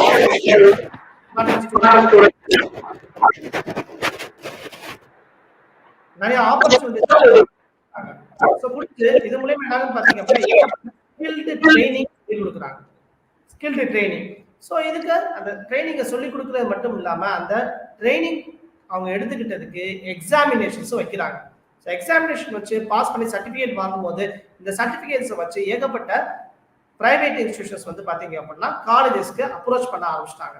ஸோ ஏன் முன்னாடி வந்து பாத்தீங்க அப்படின்னா கம்பெனிஸ் எடுத்து ஸ்டூடெண்ட்ஸ் ஒரு ஃப்ரெஷரை எடுத்து அவங்களை கஷ்டப்பட்டு ஹையர் பண்ணி அவங்கள ட்ரைனிங் பண்ணி அதுக்கப்புறம் அவங்கள பிளேஸ்ல உட்கார வச்சு வேலை பார்க்கணும். பட் இப்போ என்ன ஆகுது, கவர்மெண்டே வந்து பாத்தீங்க அப்படின்னா காலேஜ்ல இப்போ ஸ்டூடெண்ட்ஸ் படிச்சுட்டே இருக்கும்போது பாத்தீங்க அப்படின்னா 8 பீரியட் ஒரு நாளைக்கு இருக்குன்னா அதுல ஒரு பீரியடோ இல்ல வாரத்தை ஒரு நாள் மட்டும் நம்ம மாணவர்களுக்காக அதை ஒதுக்கி ஒரு திறன் மேம்பாட்டு கல்வியா வந்து பாத்தீங்க அப்படின்னா ஒரு சர்டிபிகேஷன் கோர்ஸ் மாதிரி கொடுத்து அடிஷனலா கொடுத்து மாணவர்களோட திறனை அவங்க ரொம்ப என்கரேஜ் பண்ணி வச்சிருக்கனால கம்பெனிஸே டைரக்டா இப்போ வந்து பாத்தீங்க அப்படின்னா பல கம்பெனிஸ் பிரைவேட் கம்பெனிஸ் முன்னணி நிறுவனங்கள் கூட வந்து பாத்தீங்க அப்படின்னா இப்போ arts and science colleges approach பண்ண ஆரம்பிச்சு அவங்களுக்கான ஆப்பர்ச்சுனிட்டிஸ் வேலை வாய்ப்புகள் ரொம்ப கொடுத்துட்டு இருக்காங்க.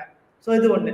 இதெல்லாம் வந்து பாத்தீங்க அப்படின்னா உங்களுக்கு நீங்க ஒரு UG டிகிரி முடிச்சிருந்தாலே போதும் நம்மளோட கவர்மெண்ட் எக்ஸாமினேஷன்ஸ் உங்களுக்கு இருக்கு. அப்படி UPSC இருக்கு, உங்களுக்கு வந்து பாத்தீங்க அப்படின்னா குரூப் எக்ஸாம்ஸ் இருக்கு, இந்த மாதிரி ஏகப்பட்ட விஷயங்கள் இருக்கு. அதையுமே நீங்க பண்ணலாம். இதை விட்டு இதெல்லாம் வந்து பாத்தீங்க அப்படின்னா உங்களுக்கு தனியார் மூலியமாவும் நம்மளோட கவர்மெண்ட் மூலியமாவும் வந்து பாத்தீங்க அப்படின்னா மாணவர்களுக்கு இருக்கக்கூடிய ஒரு வேலை வாய்ப்புகளுக்கான வாய்ப்புகள்.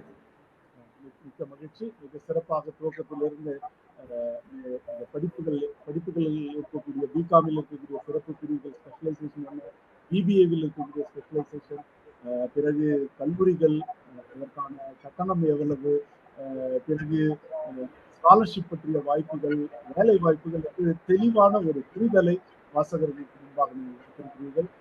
இதோடு இந்த முதல் அமர்வு முடிகிறது. இரண்டாம் அமர்வில் இன்னொரு விருந்து கொண்டிருக்கிறார். அதற்கு பிறகு நாம் கேள்வி பதிலுக்கான அந்த கடைசி பகுதியில் நிகழ்ச்சியில் மறுபடியும் சந்திப்போம். அடுத்த நிகழ்வில் இணைய இருக்கிற சிறப்பு விருந்தினர் chartered accountant doctor Gopal Krishnaraju. இவரை நிகழ்ச்சிக்கு வரவேற்கிறோம். இவர் மாநில பொதுத்துறை நிறுவனங்களான Tamil Nadu industrial explosive limited, Tamil Nadu magnesite limited உள்ளிட்ட பல நிறுவனங்களினுடைய இண்டிபெண்டன்ட் டைரக்டர் என்கிற புற இயக்குனராக நியமிக்கப்பட்டு பணியாற்றி வருகிறார். 3 புத்தகங்களை எழுதியிருக்கிறார். சமூக ஊடகங்கள் உள்ளிட்ட பல ஊடகங்களில் தொடர்ந்து தனது துறை சார்ந்த தகவல்களை பொதுவெளியில் விழிப்புணர்வு செய்திகளாக பகிர்ந்து வருகிறார். வணக்கம் டாக்டர் கோபால் கிருஷ்ணராஜு. வணக்கம் சார். வணக்கம். மகிழ்ச்சி, நீங்கள் நிகழ்வில் இணைந்ததில் மகிழ்ச்சி. இப்போ ஒரு சார்ட்டர்ட் அக்கௌண்டன்டாக நீங்க வந்து 12ஆம் வகுப்பு தேர்வு எழுதிவிட்டு முடிவுகளுக்காக காத்திருக்கிற மாணவ மாணவிகளுக்கு முன்பாக நாம் இருக்கிறோம். அதுல நிறைய பேர் வந்து நானும் ஒரு சார்ட்டர்ட் அக்கௌண்டன்ட் ஆவேன், எதிர்காலத்துல எனக்கு இது ஒரு கனவு அப்படின்ற கொப்புளிக்கும் கனவுகளோடு உட்கார்ந்து பார்த்து கொண்டிருக்கிற மாணவ மாணவிகள், அவர்களுடைய பெற்றோர்கள், அவர்களை வழிநடத்துகிற ஆசிரியர் பெருமக்கள் பலர் உண்டு. இப்போ ஒரு சார்ட்டர்ட் அக்கௌண்டன்ட்னா அவரோட வேலை என்ன செய்வார் அவரு? வா, அதாவது நம்ம பிரதான் மந்திரி திரு மோடி அவர்கள் ஒரு நிகழ்ச்சியில சொன்னார், என்னுடைய கையெழுத்தை விட சார்ட்டர்ட் அக்கௌண்டோட கையெழுத்துக்கு மதிப்பு ஜாஸ்தி அப்படின்ட்டு. இந்த ஒரு சென்டென்ஸ் போறோம். ஒரு பட்டய கணக்காளர் வந்து இன்னைக்கு அவர் கையெழுத்து போடுற ஃபைனான்சியல் ஸ்டேட்மெண்ட்ஸ் தான் வந்து அதை பேஸ் பண்ணி தான் ஒருத்தருடைய கிரெடிட் ஸ்கோர், கிரெடிட் வர்த்தினஸ், அவருக்கு வந்து கடன் கொடுக்கலாமா, அவர் உண்மையிலே வந்து ஒரு கிரெடிபிளான ஒரு பர்சனா, இவர்கிட்ட பணம் கொடுத்தா திரும்ப கிடைக்குமா, இதையெல்லாம் அசஸ் பண்ற ஒரு முக்கியமான பொறுப்புல இருக்கிற ஒரு நபர் தான் சார்ட்டர்ட் அக்கௌண்டன்ட். எக்கனாமியில அதாவது ஒரு மனுஷனுக்கு முதுகு தண்டு எவ்வளவு அவசியமோ அந்த மாதிரி தான் பணம்ங்கிறது, காசுங்கிறது நம்ம எக்கானமிக்கு ரொம்ப முக்கியம். அது தெரியாது, ஆனா அது மூவ் ஆனாதான் எக்கானமி மூவ் ஆகும். அது அப்படி இருந்ததுன்னா எக்கானமி ஸ்டாக்னண்டா இருக்கும். அதுக்கு ஒரு முக்கியமான ஒரு உந்துகோல், ஒரு இன்ஜின்னு சொல்லலாம், அதுதான் சார்ட்டர்ட் அக்கௌண்டன்ட். எந்த ஒரு துறையிலையும் ஃபைனான்ஸ் இல்லாம கிடையாது. ஒரு நான் ப்ராஃபிட் ஆர்கனைசேஷன் இல்ல, நான் வந்து ப்ராஃபிட்டே பண்ணல அப்படின்னு சொன்னாலும் அங்கேயும் வந்து ஒரு சார்ட்டர்ட் அக்கௌண்டன்டோட சேவை மிகவும் தேவை. அதனால இந்த கோர்ஸுக்கு எப்பவுமே எந்த காலத்திலயுமே மவுசு உண்டு. சிறப்பு சிறப்பு. இப்ப வந்து அக்கௌண்டன்ட், கணக்காளர் அப்படின்னு சொல்றோம் இல்லைங்களா, அதுக்கப்புறமா ஆடிட்டர்னு இன்னொரு டெசிக்னேஷன் இருக்கு. அது இரண்டையும் நம்ம எப்படி பாக்குறது? ஒரு சார்ட்டர்ட் அக்கௌண்டன்ட்டா நீங்க பொதுவெளியில இதை நீங்க விளக்கி சொல்லலாம். ஓகே, சார்ட்டர்ட் அக்கௌண்டன்ட்ங்கிறது பட்டய கணக்காளர் அப்படிங்கிறது சட்டபூர்வமாக பார்லிமெண்ட் சட்டம் இயற்றி கொடுக்கப்பட்ட ஒரு பெயர். ஸோ இன்னைக்கு வக்கீல்னு சொல்லலாம். வக்கீல் போய் நீங்க வந்து தி அட்வொகேட்ஸ் ஆக்ட்ல போய் வக்கீலுங்கிறதுக்கு வார்த்தையே கிடையாது. ஸோ நடைமுறையில சொல்ற ஒரு வார்த்தை தான் ஆடிட்டர். ஸோ இப்போ நாம வந்து மருத்துவமனை அப்படின்னு சொல்லணுமா, ஹாஸ்பிட்டல்னு சொல்லணுமா, எது கரெக்ட்? நடைமுறையில அங்கங்க வந்து மருத்துவமனைன்னு, சில இடத்துல ஹாஸ்பிட்டல்னு சொன்னாதான் தெரியும், மருத்துவமனைன்னு சொன்னா தெரியாது. அந்த மாதிரி பட்டய கணக்காளர் சார்ட்டர்ட் அக்கௌண்டன்ட்ங்கிறது தி சார்ட்டர்ட் அக்கௌண்டன்ட்ஸ் ஆக்ட் 1949ல அங்கதான் சொல்லியிருக்கு. அங்க ஆடிட்டருங்கிற வார்த்தை சொல்ல மாட்டாங்க. ஆனா ஆடிட்டருங்கிறது ஒரு காமன் டெர்மினாலஜி. நீங்க கம்பெனிஸ் சட்டம் எடுத்தாலும் எந்த ஒரு சட்டம் எடுத்தாலும் ஆடிட்டருங்கிற வார்த்தை வந்து ஒரு ஜெனரிக்கா யூஸ் பண்ணுவாங்க.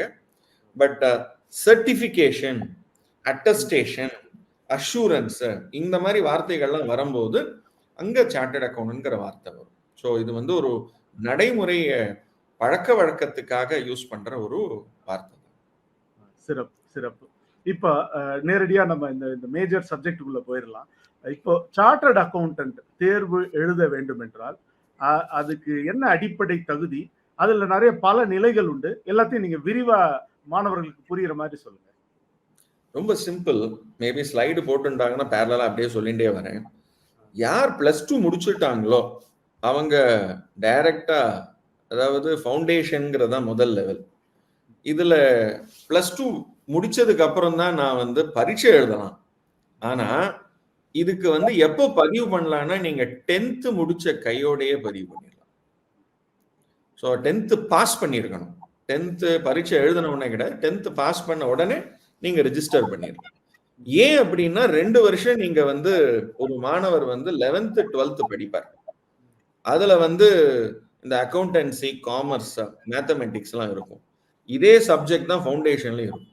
நீங்க இந்த சப்ஜெக்ட் ஃபவுண்டேஷனோட சப்ஜெக்ட்ஸை பார்த்தீங்கன்னா அதுல இருக்கிற பேப்பர் எல்லாம் பார்த்தீங்கன்னா அதே தான் இருக்கும். அக்கௌண்டிங்கு, இந்த மேத்தமெட்டிக்ஸ், எக்கனாமிக்ஸ் இதே தான் இருக்கு பாருங்க. இதை தான் வந்து அவங்க +2ல படிப்பாங்க. அதனால தான் 10th முடிச்ச கையோடையே ரிஜிஸ்ட்ரேஷன் வந்து பர்மிட் பண்றாங்க. நீங்க அப்பவே ரிஜிஸ்டர் பண்ணிருங்க அப்படின்னு. சரி, நான் இப்பதான் +2 நான் எழுதினேன், எனக்கு ரிசல்ட் வரப்போறது, நான் இப்பவே பதிவு பண்ணி நான் இப்ப பரீட்சை எழுதலாமா அப்படின்னா இப்ப பதிவு பண்ணலாம், ரிஜிஸ்டர் பண்ணலாம். ஆனா பரீட்சை எழுதணும்னா 4 மாசம் வெயிட்டிங் டைம் இருக்கு. நாம இந்த சோசியல் டிஸ்டன்சிங்னு சொல்லுவோம் கோவிட் வரும்போது, அந்த மாதிரி பதிவு பண்ணதுக்கு அப்புறம் ஒரு அகாடமிக் டிஸ்டன்சிங் இருக்கு. எதுக்குன்னா அவங்க கொடுக்குற அந்த 4 சப்ஜெக்ட 4 மாசமாவது படிக்கணும்ல. நான் இன்னைக்கே நான் ரிஜிஸ்டர் பண்ணிட்டு நான் நாளைக்கே நான் பரீட்சை எழுதணும்னா முடியாது. ஸோ அதனாலதான் அந்த கேப் கொடுக்குறாங்க. நல்லா நீங்க படிச்சு பரீட்சை எழுதுங்க. இதுவே இப்போ 2024ல நான் +2 எழுதியிருக்கேன், 2022லயே நான் 10th எழுதிட்டேன் அப்படின்னா அப்பவே நான் பதிவு பண்ணிட்டேன்னா இப்போ ஜூன் மாசம் 2024ல பரீட்சை எழுதலாம். இல்ல நான் இப்பதான் நான் வந்து +2 எழுதியிருக்கேன், இப்பதான் நான் வந்து ஃபவுண்டேஷன் பதிவு பண்றேன் அப்படின்னா 4 மாசம் வெயிட் பண்ணணும். அப்ப டிசம்பர் மாசம் 2024ல பரீட்சை எழுதலாம். ஸோ எவ்வளவுக்கு எவ்வளவு சீக்கிரமா பதிவு பண்றீங்களோ அவ்வளவுக்கு எவ்வளவு சீக்கிரமா நாம பரீட்சை எழுதலாம். இதுல இன்னொரு முக்கியமான விஷயம், இந்த சிலபஸ் இப்போ வந்து மாறி இருக்கு. அதனால போன சிலபஸுக்கும் இந்த சிலபஸுக்கும் இருக்கிற மாற்றங்கள் மட்டும் ஒரே ஒரு விஷயத்துல சொன்னா உங்களுக்கு வந்து தெரியும். அந்த கம்பேரிசன் மட்டும் கொடுக்கறேன். இதுக்கு முன்னாடி 48 மாசம் ஆகும், அதாவது 4 வருஷம் ஆகும் என்டையர் கோர்ஸ் முடிச்சு பாஸ் பண்றதுக்கு. இப்போ 42 மாசத்திலேயே சிஏ முடிச்சிடலாம். ஃபவுண்டேஷனுக்கு 4 மாசம் தேவை. Intermediate, so foundation exam pass பண்ண உடனே நீங்க இன்டர்மீடியட்டுக்கு ரெஜிஸ்டர் பண்ணிடலாம். ஆனா இன்டர்மீடியட்டுக்கு ரெஜிஸ்டர் பண்ணீங்கன்னா இமீடியட்டா இன்டர்மீடியட் பரீட்சை எழுத முடியாது. 8 மாசத்துக்கு அப்புறம் தான் இன்டர்மீடியட் பரீட்சை எழுத முடியும். ஸோ அதனாலதான் எவ்வளவுக்கு எவ்வளவு சீக்கிரம் நாம வந்து பதிவு பண்றோமோ ஃபவுண்டேஷனை பாஸ் பண்ணிடலாம். பாஸ் பண்ண உடனே இன்டர்மீடியட் ஒரு 8 மாசங்க அப்புறம் எந்த எக்ஸாம் வருதோ, இப்ப வந்து முன்னெல்லாம் 6 மாசத்துக்கு ஒரு தடவை எக்ஸாம் இருக்கும், அதாவது மே அண்ட் நவம்பர் இருக்கும். இப்ப என்ன பண்ணிருக்காங்க, 2024ல இருந்து முதல்ல செப்டம்பர் 24ல இருந்து உங்களுக்கு வருஷத்துக்கு 3 எக்ஸாம் வரும். ஸோ செப்டம்பர் ஒரு எக்ஸாம் வரும், ஜனவரி ஒரு எக்ஸாம் வரும், மே ஒரு எக்ஸாம் வரும். So January, May and September, September and May, இப்படி வந்து மாத்தி 3 எக்ஸாம் வரும், 2 எக்ஸாம் பதிலா. ஸோ சீக்கிரமாக quick process of examination. So அந்த எக்ஸாம் வெயிட்டிங் டைம் கூட இப்போ நீங்க ரெடியூஸ் பண்ணிக்கலாம். இதுக்கப்புறம் ஏன்னா இன்டர்மீடியட் முடிச்சதுக்கு அப்புறம் தான் இந்தியாலேயே எல்லா கோர்ஸுக்கும் இருக்கிற ஒரு ஸ்பெஷாலிட்டியை விட சார்ட்டர்ட் அக்கௌண்டன்சி கோர்ஸுக்கு ஒரு ஸ்பெஷாலிட்டி என்னன்னா, படிக்கும் போதே வந்து நீங்க குருகுலம் போவீங்க.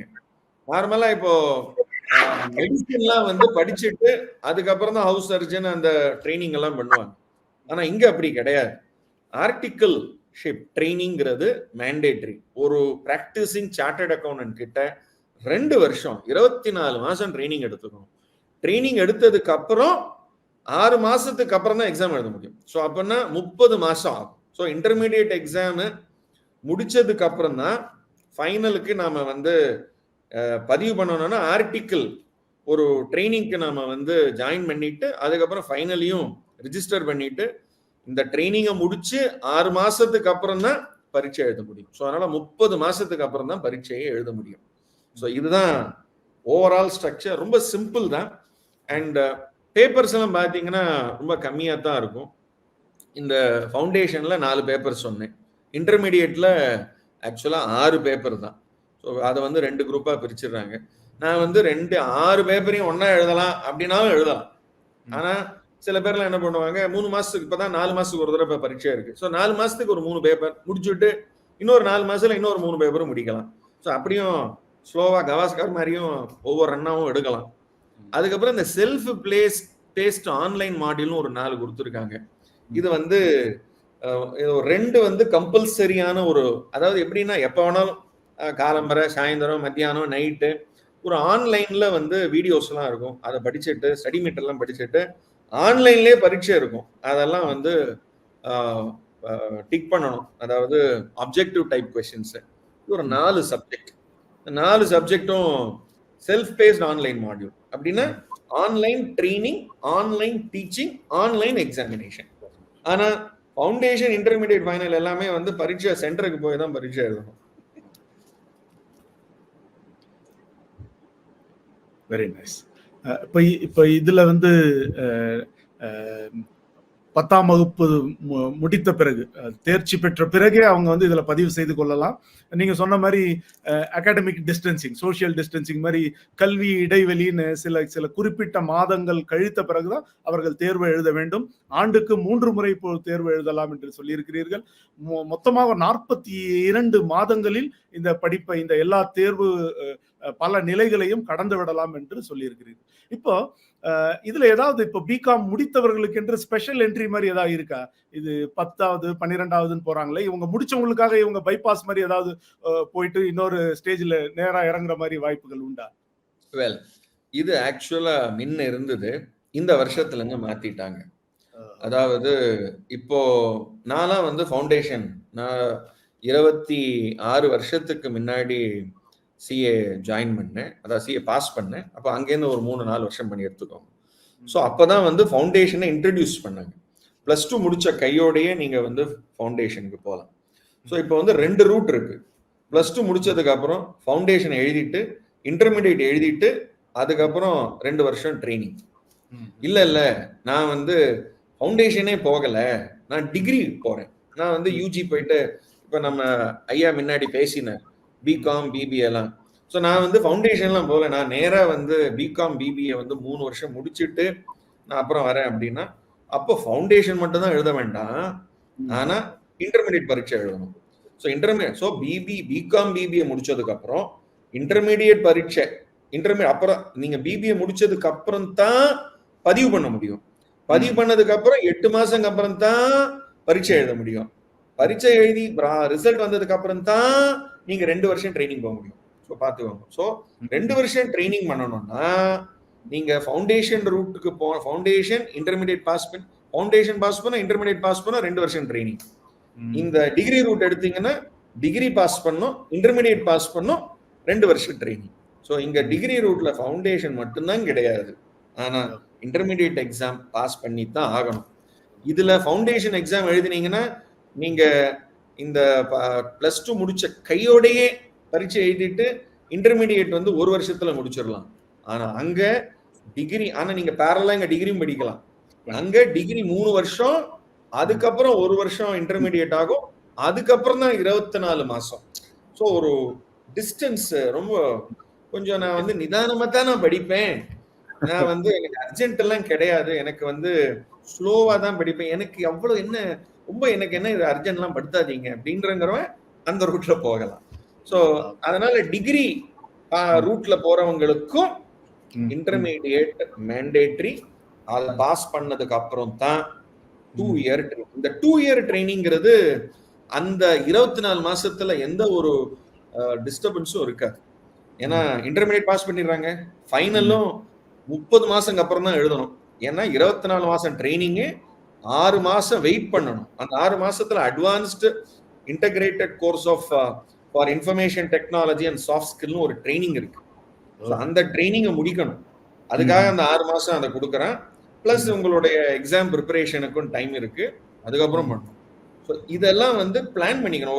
ஒரு நோட் புக் எடுத்து போட்டு பார்க்கணும், நான் இப்போ எங்க இருக்கேன், நான் எங்க இருப்பேன் அப்படின்னு போட்டு பார்க்கணும். ஸோ இது ரொம்ப முக்கியமான ஒரு, ஸோ இன்னிலேருந்து ஒரு தொலைநோக்கு பார்வையோட பார்த்தா தான். ஸோ இந்த ஸ்லைடு போட்டிங்கன்னா நான் அந்த டியூரேஷனோட ஸ்லைடு இன்னொரு தடவையும் நான் காமிக்கிறேன். அதுல உங்களுக்கு ஒரு டோட்டல் ஐடியாவே தெரியும். இந்த இடத்துல நீங்க 48 மாசம், ஆக்சுவலா சாரி 42 மாசம் ஆகும். ஸோ நீங்க ஃபவுண்டேஷன் முடிச்சுட்டு, இன்டர்மீடியட் முடிச்சுட்டு, ஆர்டிகல் முடிச்சுட்டு, ஃபைனல் எக்ஸாமுக்கு 6 மாசம், அப்ப 42 மாசம். இங்க நீங்க ஃபவுண்டேஷன் எழுத மாட்டீங்க. 4 மாசத்துக்கு பதிலா 3 வருஷம் வெயிட்டிங். ஏன்னா 3 வருஷம் டிகிரி முடிக்கணும். ஸோ அப்பனா 3ன்னா 3 × 12 36 மாசம். ஸோ இதுல 4 நீங்க கழிச்சீங்கன்னா 38 பிளஸ் ஒரு 36. இத்தனை நீங்க சேர்த்தீங்கன்னா அது டிகிரி ரூட். ஓகே ஓகே, சிறப்பு. ரொம்ப ரொம்ப விரிவா நீங்க விளக்குனீங்க. இப்ப இதுல இந்த ஆர்டிகல்ஷிப்ன்ற 2 வருட பயிற்சி, அதை எப்படி பெறுவது? அது வந்து கல்லூரி மூலமாகவா இல்ல தெரிந்தவர்கள் மூலமாகவா? ஏன்னா நிறைய பேர் ஃபர்ஸ்ட் ஜெனரேஷன் சார்ட்டர்ட் அக்கௌண்டண்டா இருப்பாங்க. அவங்களுக்கு அந்த பேக்கிங் இல்ல, எப்படி ஸ்டார்ட் பண்றதுன்னு தெரியாம இருக்கும். அப்படிப்பட்ட மாணவர்களுக்கு நீங்க என்ன சொல்ல விரும்புகிறீங்க? இந்தியால 3.5 லட்சம் சார்ட்டர்ட் அக்கௌண்டன்ட்ஸ் இருக்காங்க. அதுல லேடி சார்ட்டர்ட் அக்கௌண்டன்ஸே வந்து மோர் தேன் 70,000 இருக்காங்க. எங்க வீட்லயே எங்க அம்மா சார்ட்டர்ட் அக்கௌண்டன்ட், என்னுடைய மிஸ்ஸஸும் chartered accountant. So lady chartered accountants வந்து இன்னைக்கு அவங்களோட பர்சன்டேஜ் ஆஃப் பாஸ் வந்து நிறைய இருக்கு. இது முக்கியமான விஷயம். ரெண்டாவது, சவுத் இந்தியா எடுத்துட்டீங்கன்னா, அதாவது இந்த தமிழ்நாடு, பாண்டிச்சேரி, கேரளா, ஆந்திர பிரதேஷ், தெலுங்கானா அண்ட் கர்நாடகா, இதுல மட்டும் எடுத்தீங்கன்னா 70,000 சார்ட்டர்ட் அக்கௌண்டன்ட்ஸ் இருக்காங்க. அதுல மோர் தேன் 60% வந்து பிராக்டிஸ்ல இருக்காங்க. ஸோ கிட்டத்தட்ட ஒரு 40,000 பேர் வந்து பிராக்டிஸ்ல இருக்காங்க. இந்த சென்னையில மட்டுமே 13,000 சிஎஸ் இருக்காங்க. அதுல பிராக்டிஸ்ன்னு நீங்க எடுத்தீங்கன்னா அதுல ஒரு 60%. ஸோ கிட்டத்தட்ட ஒரு 7,000 பேருக்கு மேல வந்து பிராக்டிஸ்ல இருக்காங்க. டி நகர்ல மட்டுமே 1000 பேருக்கு மேல ஆடிட்டர்ஸ் இருக்காங்க. ஏன்னா maximum number of chartered accountants வந்து இருக்கிற ஏரியா டி நகர் தான் வந்து கமர்ஷியல் ஹப். இங்க வந்து தெருக்கு தெரு வந்து 5-10 சிஎஸ் இருக்காங்க. ஸோ நீங்க வந்து கூகுள் பண்ணீங்கனாலும் தெரியும். இன்னைக்கு நீங்க இருக்கிற ஏரியாலேயே பக்கத்துல பாத்தீங்கன்னா போர்ட்ஸ் எல்லாம் இருக்கும், போய் பார்க்கலாம். ஸோ இன்னைக்கு எந்த ஒரு ஆர்கனைசேஷன், அசோசியேஷன் எங்க எடுத்தாலும் சார்ட்டர்ட் அக்கௌண்டன்ட்ஸ் கனெக்ட் இல்லாம எந்த ஒரு இடமும் இருக்காது. கண்டிப்பா உங்களுக்கு தெரிஞ்ச நண்பர்கள், அசோசியேட்ஸ் எல்லாம் வந்து யாராவது சிஎஸ் இருப்பாங்க. ஸோ அவங்களோட ஆஃபீஸில் ட்ரைனிங் எடுத்துக்கலாம். ஸோ இன்னைக்கு ட்ரைனிங்கிறது ஒரு முக்கியமான பங்கு. ஏன் அதை சொல்ல வரேன் அப்படின்னா, இந்த ஸ்லைட்ஸில் ஒன்று பார்ப்பீங்க, ஃபைனலில் வந்து ஒரு முக்கியமான பேப்பர் இருக்கு. மொத்தம் 6 பேப்பர் இருக்கு. இந்த ஃபைனலில் வந்து மொத்த பேப்பர் பார்த்தீங்கன்னா இங்கே 6 பேப்பர் இருக்கு பாருங்க. இந்த 6வது பேப்பர் வந்து இன்டகிரேட்டட் பிசினஸ் சொல்யூஷன்ஸ் அப்படின்னு பேர். இது ஆக்சுவலா வந்து ஒரு 6 எலெக்டிவ் பேப்பர் கொடுப்பாங்க. இந்த 6 எலெக்டிவ் பேப்பர்ல நீங்க ஒரு எலெக்டிவ் பேப்பர் செலக்ட் பண்ணோம். நார்மலா வந்து இந்த முதல் 5 பேப்பருக்கு வந்து கொஸ்டின் பேப்பர் கொடுத்துருவாங்க, நேரா நீங்க பரீட்சை எழுதுவீங்க. இந்த 6வது பேப்பருக்கு மட்டும் கொஸ்டின் பேப்பர் வந்து கேஸ் ஸ்டடியா கொடுப்பாங்க. அதனால நீங்க எந்த புத்தகம் எடுத்துன்னு போகலாம். புத்தகத்தை வந்து கேள்வியா இருக்காது, எல்லாம் வந்து பிராக்டிக்கலா. திரு சுந்தரம் அவர்கள் இந்த மாதிரி ஒரு ₹1,00,000 போட்டு ஒரு தொழில் ஆரம்பிச்சார், இப்படி ஆயிடுது அப்படி ஆயிடுது, இது என்ன பண்றது, இங்கேருந்து பணத்தை அங்க அனுப்பிச்சாரு, பணம் வரல, இங்கேருந்து தொழில் அங்க சிங்கப்பூர்ல தொடங்கினார், அதுல வந்து நஷ்டமாயிடுது, அந்த பணத்தை எப்படி திரும்ப கொண்டு வருது, இப்படிதான் இருக்கும். அப்போ வந்து செக்ஷன்ல எதுவும் நீங்க தான் வந்து சொல்லணும். ஸோ புத்தகத்துல எடுத்துட்டு போகலாம், நீங்க ஆக்ட் எடுத்துன்னு போகலாம், ரூல் எடுத்துன்னு போகலாம், ஆனா எந்த ஆக்ட் எந்த ரூலும் சொல்ல மாட்டாங்க. ஸோ ரொம்ப இன்ட்ரெஸ்டிங். ஸோ அப்பனா பிராக்டிக்கலாக ஒரு சிச்சுவேஷனுக்கு சொல்யூஷன் தெரியலன்னா இந்த 6வது பேப்பர் தாண்டவே முடியாது. ஸோ அந்த மாதிரி இந்த 2 மலை தாண்டி, நதி தாண்டி, அப்புறம் பிரிட்ஜெலாம் தாண்டி எல்லாம் வந்துட்டேன். இந்த 6வது பேப்பர் தாண்டணும் அப்படின்னா 2 வருஷத்தோட ட்ரைனிங் வந்து எவ்வளவு சின்சியராக சீரியஸாக ஒருத்தர் பண்றாரோ இந்த 6வது பேப்பர் வந்து ஈஸியா கடந்துருவார். வெரி நைஸ், வெரி நைஸ், மிக சிறப்பு. இப்போ சிஏ ஒருத்தர் படிக்கணும்னா மொத்தமா அவங்களுக்கு எவ்வளவு செலவாகும்? கல்வி கட்டணம் அந்த மாதிரி எல்லாம் இருக்கும் இல்லைங்களா? எவ்வளவு அவர்கள் கல்வி ஸ்லைடுலயே நான் வந்து சொல்லியிருக்கேன். ஒரு பர்டிகுலர் ஸ்லைட்ல பாத்தீங்கன்னா உங்களுக்கு தெரியும். அதுல வந்து ஒவ்வொரு ஸ்டேஜுக்கும் நான் வந்து காஸ்ட் போட்டிருப்பேன். அது மட்டும் கொஞ்சம் போட சொல்லுங்க, அந்த ஸ்லைடை மட்டும் நான் உங்களுக்கு காமிக்கிறேன். இதுதான் அந்த ஃபீஸ் கோர்ஸ். ஸோ ஃபவுண்டேஷனுக்கு, இன்டர்மீடியேட்டுக்கு, ஃபைனலுக்கு, அதாவது ரிஜிஸ்டர் பண்ணும்போது இந்த பணம் கட்டினா போதும். ரிஜிஸ்டர் பண்ணும்போது கட்டணும். அப்புறம் இந்த எக்ஸாம் ஃபீஸ் எல்லாம் இருக்கு. இந்த ஐசிஐடிஎஸ்எஸ், அட்வான்ஸ் ஐசிஐடிஎஸ்எஸ் எப்படின்னா, நீங்க ஆக்சுவலா இந்த இன்டர்மீடியேட் எக்ஸாம் எழுதுனதுக்கு அப்புறம் இந்த integrated course for information technology and soft ஸ்கில்ங்கிறது ஒரு ட்ரைனிங் கோர்ஸ். ஏன்னா இன்னைக்கு வந்து எந்த ஒரு ஆடிட்டர் ஆஃபீஸ்லயும் வந்து நான் வந்து பேனா எடுத்துக்கிறேன், பென்சில் எடுத்துக்கிறேன், ரப்பர் எடுத்துக்கிறேன், நான் வந்து கணக்கு எழுதுறேன் அப்படின்னா அதெல்லாம் முடியாது. இன்னைக்கு எல்லாமே வந்து கம்ப்யூட்டர் ஆயிட்டு, கணினி மயம். கம்பெனி ஃபார்ம் பண்றதுல இருந்து எல்லாம் கணினி, பேனு கணினி, எல்லாம் ஜிஎஸ்டி கணினி. ஸோ அந்த ட்ரைனிங் இல்லாம நீங்க வந்து 2 வருஷம் இந்த ஆஃபீஸ்லயும் நீங்க நம்ம குப்பை கொட்ட முடியாது. ஸோ அதனால இந்த ட்ரைனிங் முக்கியம். நான் இன்டர்மீடியட் எக்ஸாம் பாஸ் பண்ணி இந்த ஐசிஐடிஎஸ்எஸ் ட்ரைனிங்கும் முடிச்சாதான் 24 மாசம் ட்ரைனிங்கே நான் வந்து எலிஜிபிள். இந்த 24 மாசம் ட்ரைனிங் முடிச்சதுக்கு அப்புறம் ஃபைனல் எக்ஸாமுக்கு நான் எப்போ எலிஜிபிள் ஆவேன்னா, இந்த அட்வான்ஸ்ட் ஐசிஐடிஎஸ்எஸ் வந்து நான் 6 மாசம் கடைசி 24 மாசத்துக்கு அப்புறம் ஒரு 6 மாசம் இருக்கு பாருங்க. அப்போ இந்த அட்வான்ஸ் ஐசிஐடிஎஸ்எஸ் ட்ரைனிங்கை நான் முடிச்சு அதுக்கப்புறம் தான் நான் வந்து ஃபைனலுக்கு நான் வந்து பரீட்சை எழுத முடியும். இந்த செல்ஃப் பேஸ்ட் மாடியூல் இப்போ இந்த ஒரு 4 செல்ஃப் பேஸ்ட் மாடியூல் இருக்கு. இதுதான் இந்த 4 மாடியூல். இந்த 2 மாடியூல் வந்து மேண்டேட்டரி, பாக்கி 2ல ஆப்ஷனலா வந்து 10 பிளஸ் இங்க ஒரு 4 சப்ஜெக்ட் இருக்கு. அந்த 14ல 2 சூஸ் பண்ணிக்கலாம். பண்ணிட்டு இதெல்லாம் வந்து ஆன்லைன்ல படிச்சுட்டு ஆன்லைன்ல எக்ஸாம் எல்லாம் எழுதணும். இதுக்கு வந்து ஒரு ஆன்லைன் ஃபீஸ் ஒரு 200 ரூபா இருக்கும். ஸோ அதெல்லாம் சேர்த்தீங்கன்னா மொத்தமாவே 76,700 ரூபா தான்.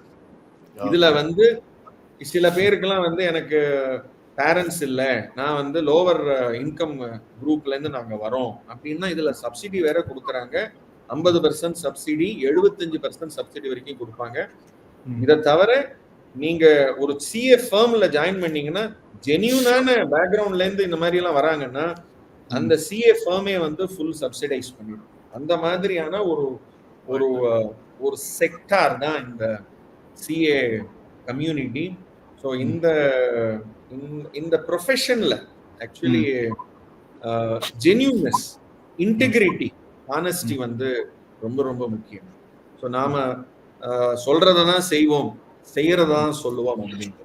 இன்னைக்கு வந்து ஒரு சார்ட்டர்ட் அக்கௌண்டன்டோட கையெழுத்துக்கு வந்து நம்ம பிரதான் மந்திரி ஐயாவே வந்து இந்த மாதிரி ஒரு வார்த்தை சொல்லியிருக்காரு அப்படின்னா, என்னோட கையெழுத்தை விட சார்ட்டர்ட் அக்கௌண்டோட கையெழுத்து ரொம்ப முக்கியம் அப்படின்னு சொல்றாரு அப்படின்னா, அப்போ எவ்வளவு அந்த சிஏ சொல்ற விஷயத்துக்கு வந்து இந்த உலகத்துல வந்து ஒரு மதிப்பு இருக்கு, மரியாதை இருக்கு, அதுக்கு ஒரு வேல்யூ இருக்கு அப்படிங்கிறது நம்ம மாணவர்கள் எல்லாம் தெரிஞ்சுக்கணும். மிக சிறப்பு. இந்த கடைசி point I like it the most. அறம் சார்ந்து இயங்குவது இல்லைங்களா?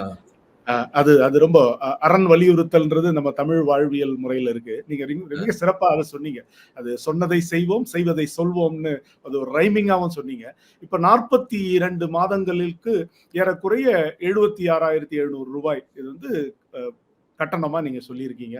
இப்ப ஒருத்தர் வந்து சிஏ படிப்பை முடிச்சிட்டாருன்னு வச்சுங்க, எப்படி அவருடைய பணி வாழ்க்கை எப்படி தொடங்குது? அவர் தனியா போய் துவங்குவாரா, இல்ல இன்னொரு நிறுவனத்துல சேரணுமா? எப்படி what next after CA exam? Okay, ஆக்சுவலா இந்த 42 மாசத்துக்கு அப்புறம் நீங்க ஸ்ட்ரெயிட்டா மெம்பர் ஆயிடலாம். ஐசிஏல வந்து மெம்பர்ஷிப் கொடுத்துருவாங்க. சார்ட்டர்ட் அக்கௌண்டன்ட், அதாவது நான் AC associate member of the institute of chartered accounts of India நான் ஆயிடலாம். ஆனா நான் வந்து வேலைக்கு போயிடலாம். ஸோ இன்னைக்கு வந்து நல்ல சம்பளம். ஸோ நல்ல ஒரு சிஏ குவாலிஃபைடு அப்படின்னா ஒரு பெரிய பெரிய குரூப்ல எல்லாம் பாம்பேல எல்லாம் போனீங்கன்னா எப்படியும் வந்து ஓப்பனிங் பேக்கேஜே வந்து மினிமம் 12 லட்சம் ரூபாய் பர் ஆனம், மாசம் 1 லட்சத்துல இருந்து 24 லட்சம் ரூபாய் பேக்கேஜ். ஸோ இது வந்து ஓப்பனிங், அதாவது வித்தவுட் எனி எக்ஸ்பீரியன்ஸுக்கு 24 lakhs பேக்கேஜ் வரைக்கும் கொடுப்பாங்க. ஸோ மாசம் 2 லட்சம் ரூபாய். இது ஒன்றும் ஜாஸ்தி தான் ஆகும். ஒரு 5 வருஷம் எக்ஸ்பீரியன்ஸ் இல்லை 10 வருஷம் எக்ஸ்பீரியன்ஸ் இருந்தாங்கன்னு வச்சுக்கோங்களேன், 10 எக்ஸ்பீரியன்ஸ்னா மினிமம் 1 crore பேக்கேஜோட அவர் இருப்பார். ஸோ அந்த அளவுக்கு வந்து ஒரு மார்க்கெட் ரெக்கக்னிஷன் உண்டு. ஸோ இப்போ நான் ப்ராக்டிஸ் பண்ணணும், அதாவது நான் வந்து தனியாக நான் வந்து சிஏ சார்ட்டர்ட் அக்கௌண்டண்டா ப்ராக்டிஸ் பண்ணணும் அப்படின்னா அந்த இடத்துல என்ன பண்றாங்க, சிஓபி அதாவது சர்டிஃபிகேட் ஆஃப் ப்ராக்டிஸ் கொடுக்கறதுக்கு 1 வருஷம் நீங்க 2 வருஷம் ட்ரைனிங் எடுக்கிறீங்க, அப்புறம் சிஏ எல்லாம் எழுதுறீங்க, எழுதி முடிச்சதுக்கு அப்புறம் மெம்பர் ஆறீங்க, மெம்பர் ஆனதுக்கு அப்புறம் ஒரு சார்ட்டர்ட் அக்கௌண்டன்ட் இன் பிராக்டிஸ் கிட்ட 1 வருஷம் ட்ரைனிங் எடுக்கணும். எடுத்தா தான் உங்களுக்கு சிஓபி கிடைக்கும். ஸோ இல்லைன்னா நான் நேரா வேலைக்கு போயிடலாம். ஸோ நான் இப்போ திரும்ப எனக்கு சிஓபி வேணும் அப்படின்னா நீங்க ஒரு 3 வருஷம் கழிச்சு வேலையெல்லாம் முடிச்சுட்டு திரும்ப வந்தாலும் எனக்கு சிஓபி கொடுங்க அப்படின்னா நீங்க திரும்ப ஒரு சார்ட்டர்ட் அக்கௌண்டன்ட் கிட்ட போய் ஒரு வருஷம் வேலை ஓகே ஓகே ஸோ இது வந்து மேண்டேட்ரி. இது நம்ம வந்து இதுவும் ஒரு, அதாவது நான் வந்து ஒரு சீனியர் அட்வொகேட் கிட்ட போயிட்டு ஒரு வருஷம் ட்ரைனிங் எடுத்தது, அதுக்கப்புறம் தான் நான் வந்து வக்கீல் தொழில் ஆரம்பிக்கணும். இது வந்து வக்கீல் தொழில இருக்கிற மாதிரி தான் ஆடிட்டர் தொழிலையும் இப்போ வந்து முக்கியமா. ஸோ நான் வந்து பிராக்டிஸ் பண்ணணும் அப்படின்னா ஒரு வருடம் ஒரு சிஏ பிராக்டிஷனரோட நான் டிராவல் பண்ணணும். Okay okay. ஸோ அப்ப இப்போ 42 மாதங்கள் தேர்வுக்கு ஆகிறதுனா கூட ஒரு 12 மாதங்கள் இல்லையா? 54 மாதங்கள் முடிந்த பிறகுதான் அவர் தன்னுடைய காலில ஒரு அக்கௌண்டன்டா, சார்ட்டர்ட் அக்கௌண்டன்டா நிக்க முடியும். அதாவது பிராக்டிஸ் பண்ணணும்னா பிராக்டிஸ் பண்றதுக்கு. அப்படி நான் இல்லைன்னா நேரா வந்து இது சேலரிக்கு நான் வந்து இங்க நான் வந்து வெளிநாடு போகணும்.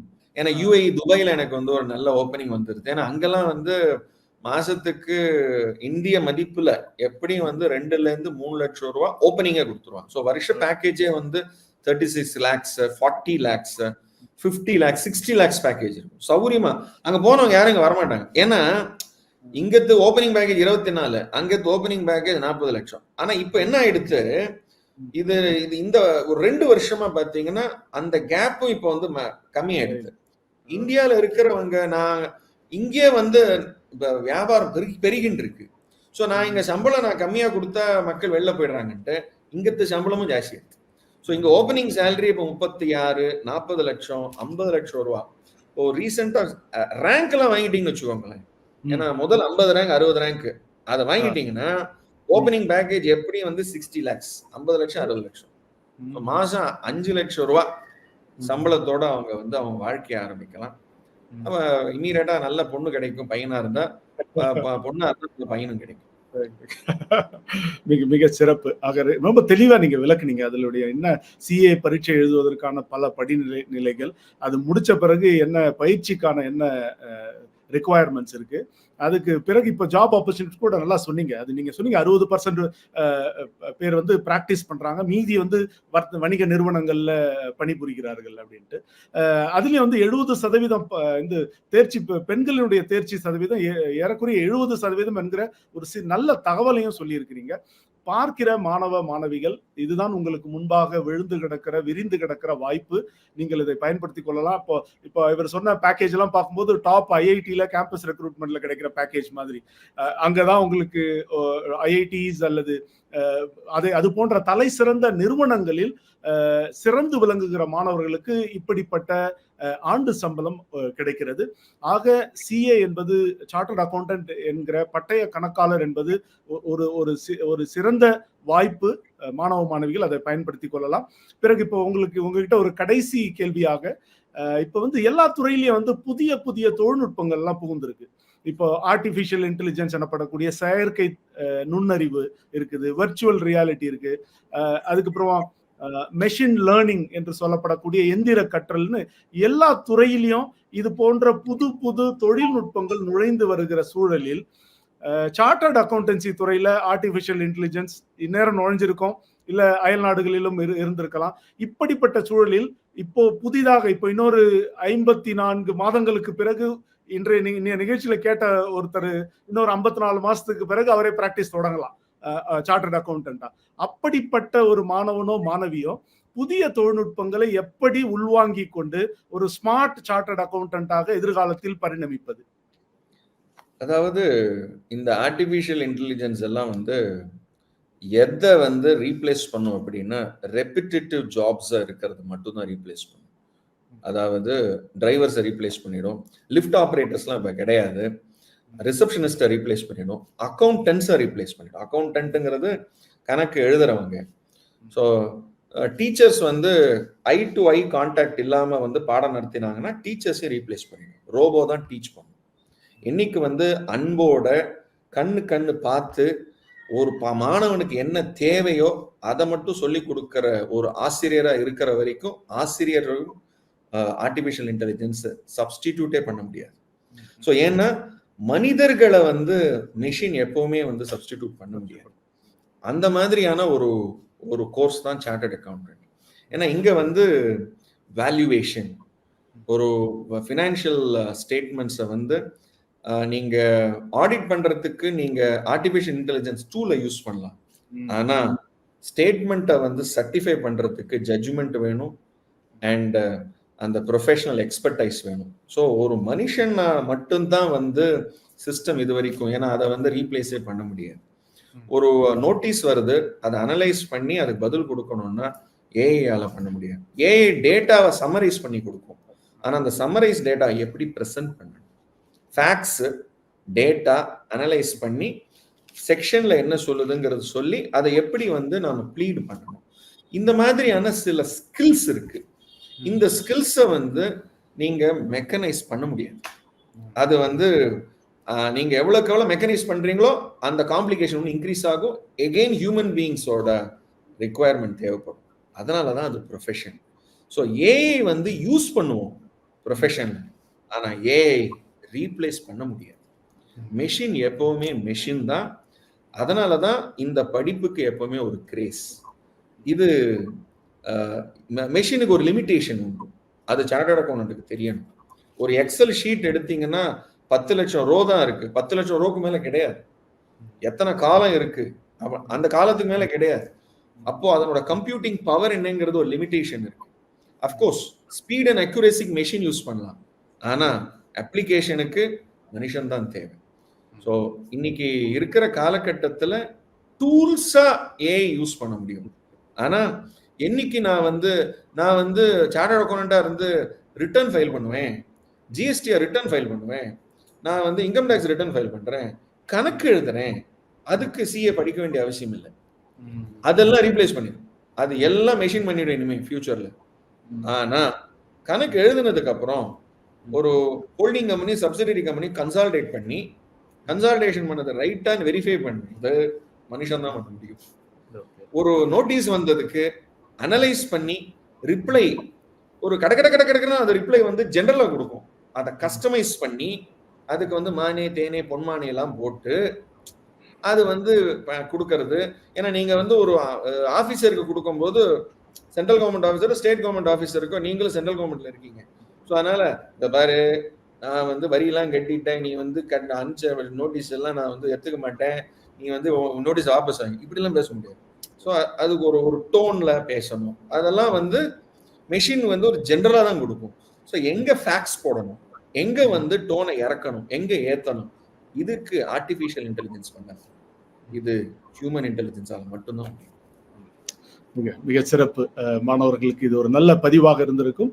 உங்களுடைய திறன்களை வளர்த்துக் கொள்ளுங்கள், புதிய தொழில்நுட்பங்களை பயன்படுத்தி கொண்டு மேலும் மேலும் பல தளங்களில் நீங்கள் உயர்ந்து செல்ல வேண்டும் என்கிற கருத்தை அடிநாதமாக கொண்ட அந்த பதில் மிக சிறப்பானது. நிகழ்ச்சியினுடைய அடுத்த கட்டத்திற்கு வந்திருக்கிறோம், கேள்வி பதில் பகுதி. கேள்வி பதில் பகுதி முடித்த பிறகு நாம் மாணவர்களுடைய கேள்விகளுக்கு பதிலளித்த பிறகு நாம் நிகழ்ச்சியை நிறைவு செய்வோம். மோகன்ராஜ், நீங்க மியூட்ல இருக்கீங்கன்னு நினைக்கிறேன். மோகன்ராஜ் சொல்லுங்க சார். கார்த்திகேயன் ஸ்ரீனி ரத்தினம் அவர் வந்து, I want to pursue law course. Can I complete BCom and do law course? Which institution provides BCom and law course? Karthikeyan, நம்ம ஹிந்து தமிழ் திசை இதுக்கு முன்னாடி சட்ட படிப்புகள் அதற்கான வாய்ப்புகள் அப்படின்னு ஒரு நிகழ்ச்சியை நடத்தினோம். அந்த நிகழ்ச்சியில பிகாம் எல்எல்பி பற்றிய பதிவுகள் உண்டு. அதை யூடியூப் ஹிந்து தமிழ் திசையினுடைய யூடியூப்ல நீங்க பாத்தீங்கன்னா அந்த விவரங்கள் உங்களுக்கு தெரிய வரும். Shankar, yes sir, can you explain a bit about the BCom statistics and about the job opportunities that are available? I think professor நீங்க சொல்லலாம். எஸ் சார், இப்போ பிகாம் ஸ்டாட்டிஸ்டிக்ஸ் அப்படின்னு பார்த்தீங்க அப்படின்னா, ஸ்டாட்டிஸ்டிக்ஸ் அப்படின்னா உங்களுக்கு கம்ப்ளீட்டாக இது ஒரு மேத்தமெட்டிக்கல் சம்மந்தப்பட்ட ஒரு படிப்பு சார். இதில் வந்து பார்த்தீங்க அப்படின்னா கவர்மெண்ட் ஜாப்ஸே ஏகப்பட்ட ஜாப்ஸ் இருக்கு சார். இதை முடிச்சுட்டு அதுக்கான நம்மளுக்கு என்ன ஸ்கில்ஸ் வேணும் அப்படிங்கிறதுக்காக நம்ம ஸ்கில்ஸ் பண்ணிட்டு நம்ம கவர்மெண்ட் எக்ஸாம்ஸ் நம்ம கால்ஃபார் பண்ணும்போது அதுக்கு ரெடியாக நம்ம அப்பியர் ஆகணும்னு பார்த்தீங்க அப்படின்னா, இஃப் இட் இஸ் கிளியர் டேரக்டாக போஸ்டிங்ஸ் வந்து பார்த்தீங்க அப்படின்னா அதுக்கு ஏற்றாப்புல டிபார்ட்மெண்ட்ஸ் இருக்கு சார். ஸோ அதில் கிடைக்கும். இது வந்து பார்த்தீங்க அப்படின்னா நம்ம கவர்மெண்ட் வைஸே சொல்கிறேன், ப்ரைவேட்லேயே வந்து பார்த்தீங்க அப்படின்னா ஏகப்பட்ட ஆப்பர்ச்சுனிட்டிஸ் இருக்கு சார். இதுக்கான ஆப்பர்ச்சுனிட்டிஸ். சரி, அடுத்த கேள்வி. Thank you for listening, sir. Give us some tips on preparing for intermediate exam. What according to you is best method for preparation? Najib கேட்டிருக்கார். Well, இன்டர்மீடியட்டுக்கு மொத்தம் 6 பேப்பர் இருக்கு. இதுல பெஸ்ட் ப்ரிப்பரேஷன் வந்து self study தான். And ஏன்னா இந்த intermediate எக்ஸாம்ல வந்து training இருக்காது. ஏன்னா இன்டர்மீடியட் எக்ஸாம் முடிச்சதுக்கு அப்புறம் இந்த இன்டகிரேட்டட் கோர்ஸ் ஃபார் ஐடிஎஸ்எஸ் முடிச்சதுக்கு அப்புறம் தான் அவங்க வந்து நார்மலா வந்து இந்த 24 months ட்ரைனிங் போவாங்க. ஆனா இந்த 8 மாசம் ப்ரிப்பரேஷன், ஏன்னா 8 மாசம் டைம் கொடுக்குறாங்க. 6 சப்ஜெக்ட் இருக்கு.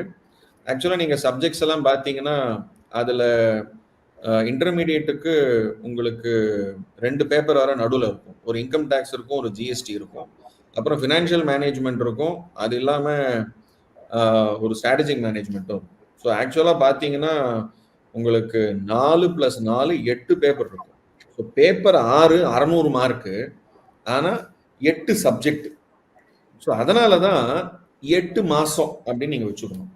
ஸோ டெக்னிக்கலா 8 மாசம் வந்து மினிமம் டைம் தேவைப்படும். அதனால இல்லை 6 சப்ஜெக்ட் தானே, 600 மார்க் தானே அப்படின்னு நினைக்கக்கூடாது. முதல் பாயிண்ட். 2வது, ஒரு நாளைக்கு 24 மணி நேரம் இருக்கும். இந்த 24 மணி நேரமும் நிறைய பேர் சொல்லுவாங்க நான் வந்து 16 மணி நேரம் படித்தேன் அப்படின்ட்டு. அதெல்லாம் வந்து ஒரு நாள் படிக்கலாம், 2 நாள் படிக்கலாம், 3வது நாள் வந்து டமால் ஆகிடும்.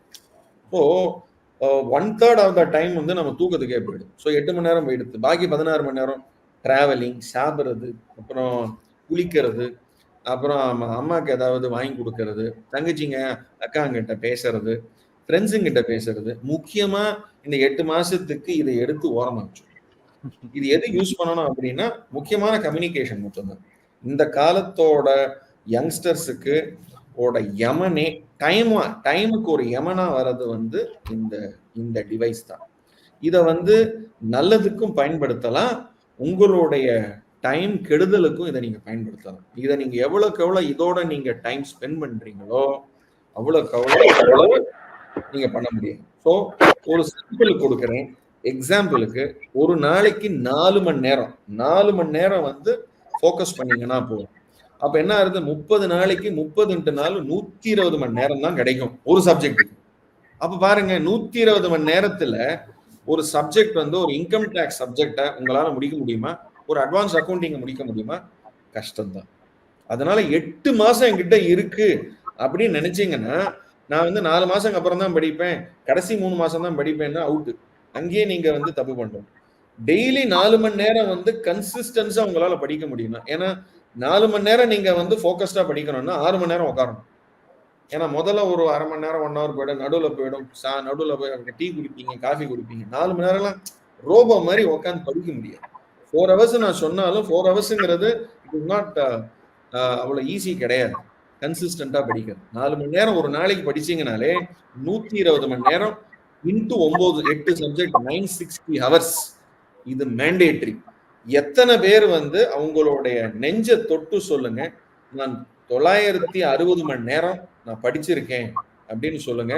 நான் ஸ்டாம்ப் பேப்பர்ல கையெழுத்து போட்டு தரேன், நீ இன்டர்மீடியட் பாஸ் பண்ணு.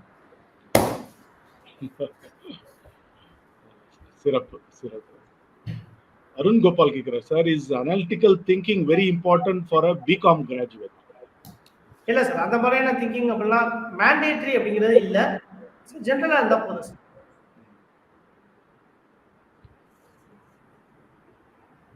Course for computer student in BCom. கம்ப்யூட்டர்ஸும் பார்த்தீங்க அப்படின்னா நம்மளுக்கு ஐஎஸ்எம் அப்படிங்கிற ஒரு கோர்ஸ் இருக்கு சார், இன்ஃபர்மேஷன் மேனேஜ்மெண்ட் அப்படின்ட்டு நம்மளுக்கு கோர்சஸ் இருக்கு. இந்த மாதிரி ஒரு சில கோர்சஸ் இருக்கு சார். நம்மளுக்கு மெட்ராஸ் யூனிவர்சிட்டியோட வெப்சைட்ஸ்ல பார்த்தாவே இல்லை கூகுள் பண்ணி பார்த்தாவே இதுக்கான இன்டெப்த் உங்களுக்கு ஆன்சர்ஸ் நிறைய கிடைக்க சான்சஸ் இருக்கு சார். அடுத்து sir, how CFA differs from CA? Kindly help us explaining the difference. Okay, இது சார்ட்டர்ட் ஃபினான்ஷியல் அனலிஸ்ட்ங்கிறது ஒரு இன்டர்நேஷனல் கோர்ஸ். அது இல்லாமல் இந்தியாலையும் சிஎஃப்ஏ கொடுக்குறாங்க. இந்தியன் சிஎஃப்ஏவா இன்டர்நேஷனல் சிஎஃப்ஏவான்னு முடிவு பண்ணிப்போம். மோஸ்ட்லி இந்த சப்ஜெக்ட் வந்து ஃபைனான்சியல் சர்வீசஸ், ஃபைனான்சியல் இன்ஸ்ட்ருமெண்ட்ஸ் அதை ஃபோக்கஸ் பண்ணி தான் இருக்கும். ஸோ இன்வெஸ்ட்மெண்ட் செய்யறது எப்படி, இன்வெஸ்ட்மெண்ட்டை மேனேஜ் பண்றது எப்படி, போர்ட்ஃபோலியோ மேனேஜ்மெண்ட்டு, இன்வெஸ்ட்மெண்ட் பேங்கிங், இந்த மாதிரியான சப்ஜெக்ட் இருக்கும். டேக்ஸ் கம்மியா இருக்கும், அக்கௌண்டிங் கம்மியா இருக்கும். அக்கௌண்டிங் இருக்கும், mostly about the presentation of the accounts, analysis of the financial statements, இந்த மாதிரி தான் இருக்கும். So investment orient techniques, options, derivatives இந்த மாதிரி. ஸோ உங்களுக்கு வந்து ஃபைனான்ஸ் ரிலேட்டட், ஸோ அக்கௌண்டிங் வேற, டாக்ஸ் வேற, ஃபைனான்ஸ் வேற. ஸோ உங்களுக்கு ஃபைனான்ஸ்ல காசு மேல உங்களுக்கு வந்து அதீதமான காதல் இருக்கு அப்படின்னா சிஎஃப்ஏ படி. சிஎஃப்ஏ தேர்வு யார் நடத்துறது? இன்டர்நேஷனல் கோர்ஸ் வந்து யூஎஸ்ல வந்து சிஎஃப்ஏ கோர்ஸ் இருக்கு. ஸோ அது வந்து ஆன்லைன்ல அவங்க வந்து ரிஜிஸ்டர் பண்ணிட்டு, நீங்க இந்தியாவில் சென்டர்ஸும் இருக்கு. ஸோ இந்தியாவில் சென்டர்ஸ் இருக்கு, இன்டர்நேஷனல் சென்டர்ஸும் இருக்கு. அங்கே போய் சிஎஃப்ஏ லெவல் 1 லெவல் 2 படிக்கலாம். இது இல்லாமல் இந்தியாவில் IGFI அப்படின்னு ஒரு institute of chartered financial analyst of India அப்படின்னு ஒன்று இருக்கு. அவங்க ஒரிஜினலா அவங்க இதுல இருந்தாங்க ஹைதராபாத்ல. இப்போ அவங்க வந்து திரிபுராவுக்கு போயிட்டாங்க. ஸோ திரிபுரால அவங்க அந்த ஒரு IGFI யூனிவர்சிட்டி அப்படின்னே ஒன்றும் அங்க வந்து அவங்களுக்கு வந்து யூஜிசி வந்து அவங்களுக்கு ரெக்கக்னிஷன் கொடுத்துருக்கு. ஸோ அதுல வந்து சிஎஃப்ஏ லெவல் 1, 2, 3 அப்படின்னு கொடுக்குறாங்க. அது வந்து இன்டர்நேஷனல் சிஎஃப்ஏவோட ஆல்மோஸ்ட் சிமிலரா இருக்கும். ஸோ கோர்ஸ் கோர்ஸோட ப்ராஸ்பெக்டஸையும் டவுன்லோடு பண்ணி உங்களுக்கு எது வந்து சௌரியமா இருக்கு அப்படின்னு பார்க்கலாம். இந்த இந்தியன் சிஎஃப்ஏ வந்து அவங்க கேம்பஸ் ப்ரோக்ராமும் கொடுக்குறாங்க, ஆஃப் கேம்பஸ் ப்ரோக்ராமும் கொடுக்குறாங்க, அதாவது ஆன்லைன் ப்ரோக்ராமும் கொடுக்குறாங்க, ரெண்டும் கொடுக்குறாங்க. பட் கேம்பஸுக்கு சில நாள் மட்டும் போகிற மாதிரி அவங்க ஃபெசிலிட்டி கொடுத்துருப்பாங்க. அது நீங்க போயிட்டு வரணும், அதாவது திரிபுரா வரைக்கும் போயிட்டு வரணும். இதே நீங்க இன்டர்நேஷனல் சிஎஃப்ஏ எடுத்தீங்கன்னா அது ஆன்லைன் கோர்சஸ். இந்தியாலேயே நிறைய அவங்களுடைய அசோசியேட்ஸ் வந்து இருக்காங்க இங்க. அவங்க கிட்ட நீங்க ட்ரைனிங் எடுத்துக்கலாம். பிசிக்கல் கிளாஸ் ரூம் செஷன்ஸும் அவங்க எடுப்பாங்க. எக்ஸாமினேஷன்ஸும் இங்க கண்டக்ட் பண்றாங்க. இன்டர்நேஷனல் சிஎஃப்ஏ இங்க கண்டக்ட் பண்றாங்க. இன்டர்நேஷனல் சிஎஃப்ஏ எடுத்தீங்கன்னா சிங்கப்பூர்லலாம் வந்து இமீடியட்லி சிங்கப்பூர்ல இமீடியட்டா உங்களுக்கு ஓபனிங் உண்டு. மாச சம்பளம் வந்து எப்படியும் ஒரு 10,000 சிங்கப்பூர் டாலர் வரைக்கும் சம்பாதிக்கலாம். அந்த அளவுக்கு சிஎஃப்ஏக்கு கிரேஸ் உண்டு. 10,000 சிங்கப்பூர் டாலர்னா மல்டிப்ளை பண்ணிக்கோங்க, மாச சம்பளம். சிறப்பு. மிக்க மகிழ்ச்சி. நிகழ்வினுடைய இறுதி பகுதிக்கு வந்திருக்கிறோம். துவக்கத்தில் இருந்த ஏறக்குறைய 80 நிமிடங்களாக பேசிக் கொண்டிருக்கிறோம். பிகாம், பிபிஏ படிப்புகளுடைய சிறப்பு பிரிவுகள் துவங்கி கல்லூரிகள், கட்டணம், அதற்கான ஸ்காலர்ஷிப் என்கிற உதவித்தொகை, வாய்ப்புகள் பார்த்துவிட்டு பிறகு மிக விரிவாக சார்ட்டர்ட் அக்கௌண்டன்ட் தேர்வினுடைய பல படிநிலைகள், அதற்கான தகுதிகள், எத்தனை ஆண்டுகள் அது பிடிக்கும், தோராயமாக எவ்வளவு கட்டணமாகும், படித்து முடித்த பிறகு இருக்கக்கூடிய வாய்ப்புகள் என்று பல தகவல்களை தமிழில் மாணவர்களுக்கு புரியும் விதத்தில் எளிமையாக நீங்கள் 2 பேரும் பகிர்ந்து கொண்டீர்கள். அனைவருடைய சார்பிலும் உங்களுக்கு நன்றியை தெரிவித்துக் கொள்கிறோம். உங்களுடைய நிறுவனங்களுக்கு மோகன்ராஜ் அவர்களுடைய ஆல்பா பொறியியல் கல்லூரிக்கு நன்றிகள். டாக்டர் GKR அவர்களுடைய குடும்பத்தாருக்கும் அவருடைய நமது நன்றிகள். நமது மூவரின் சார்பில் நாம் இந்து தமிழ் திசைக்கு நன்றி தெரிவித்துக் கொள்கிறோம். என்றால் இது போன்ற பயனுள்ள நிகழ்ச்சிகளை தொடர்ந்து முன்னெடுத்துக் கொண்டிருக்கிற இந்து தமிழ் திசைக்கு நமது நன்றிகள். பிறகு இந்த நிகழ்ச்சியை வழங்கி கொண்டிருக்கிற VIT சென்னை நிறுவனத்திற்கும், உடன் வழங்கி கொண்டிருக்கிற சவிதா பொறியியல் கல்லூரி, ஈஸ்வரி பொறியியல் கல்லூரி, ஆல்பா பொறியியல் கல்லூரி உள்ளிட்ட நிறுவனங்களுக்கும் நமது நன்றி.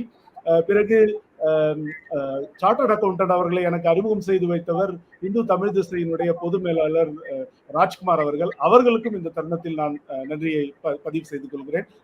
இந்த நிகழ்ச்சிக்கு முதலில் பதிவு செய்த 10 பார்வையாளர்களுக்கு புத்தக பரிசுகள் காத்திருக்கின்றன. நாங்கள் நன்றி சொல்லி முடித்த பிறகு திரையில் உங்களுடைய பெயர்கள் காண்பிக்கப்படும்.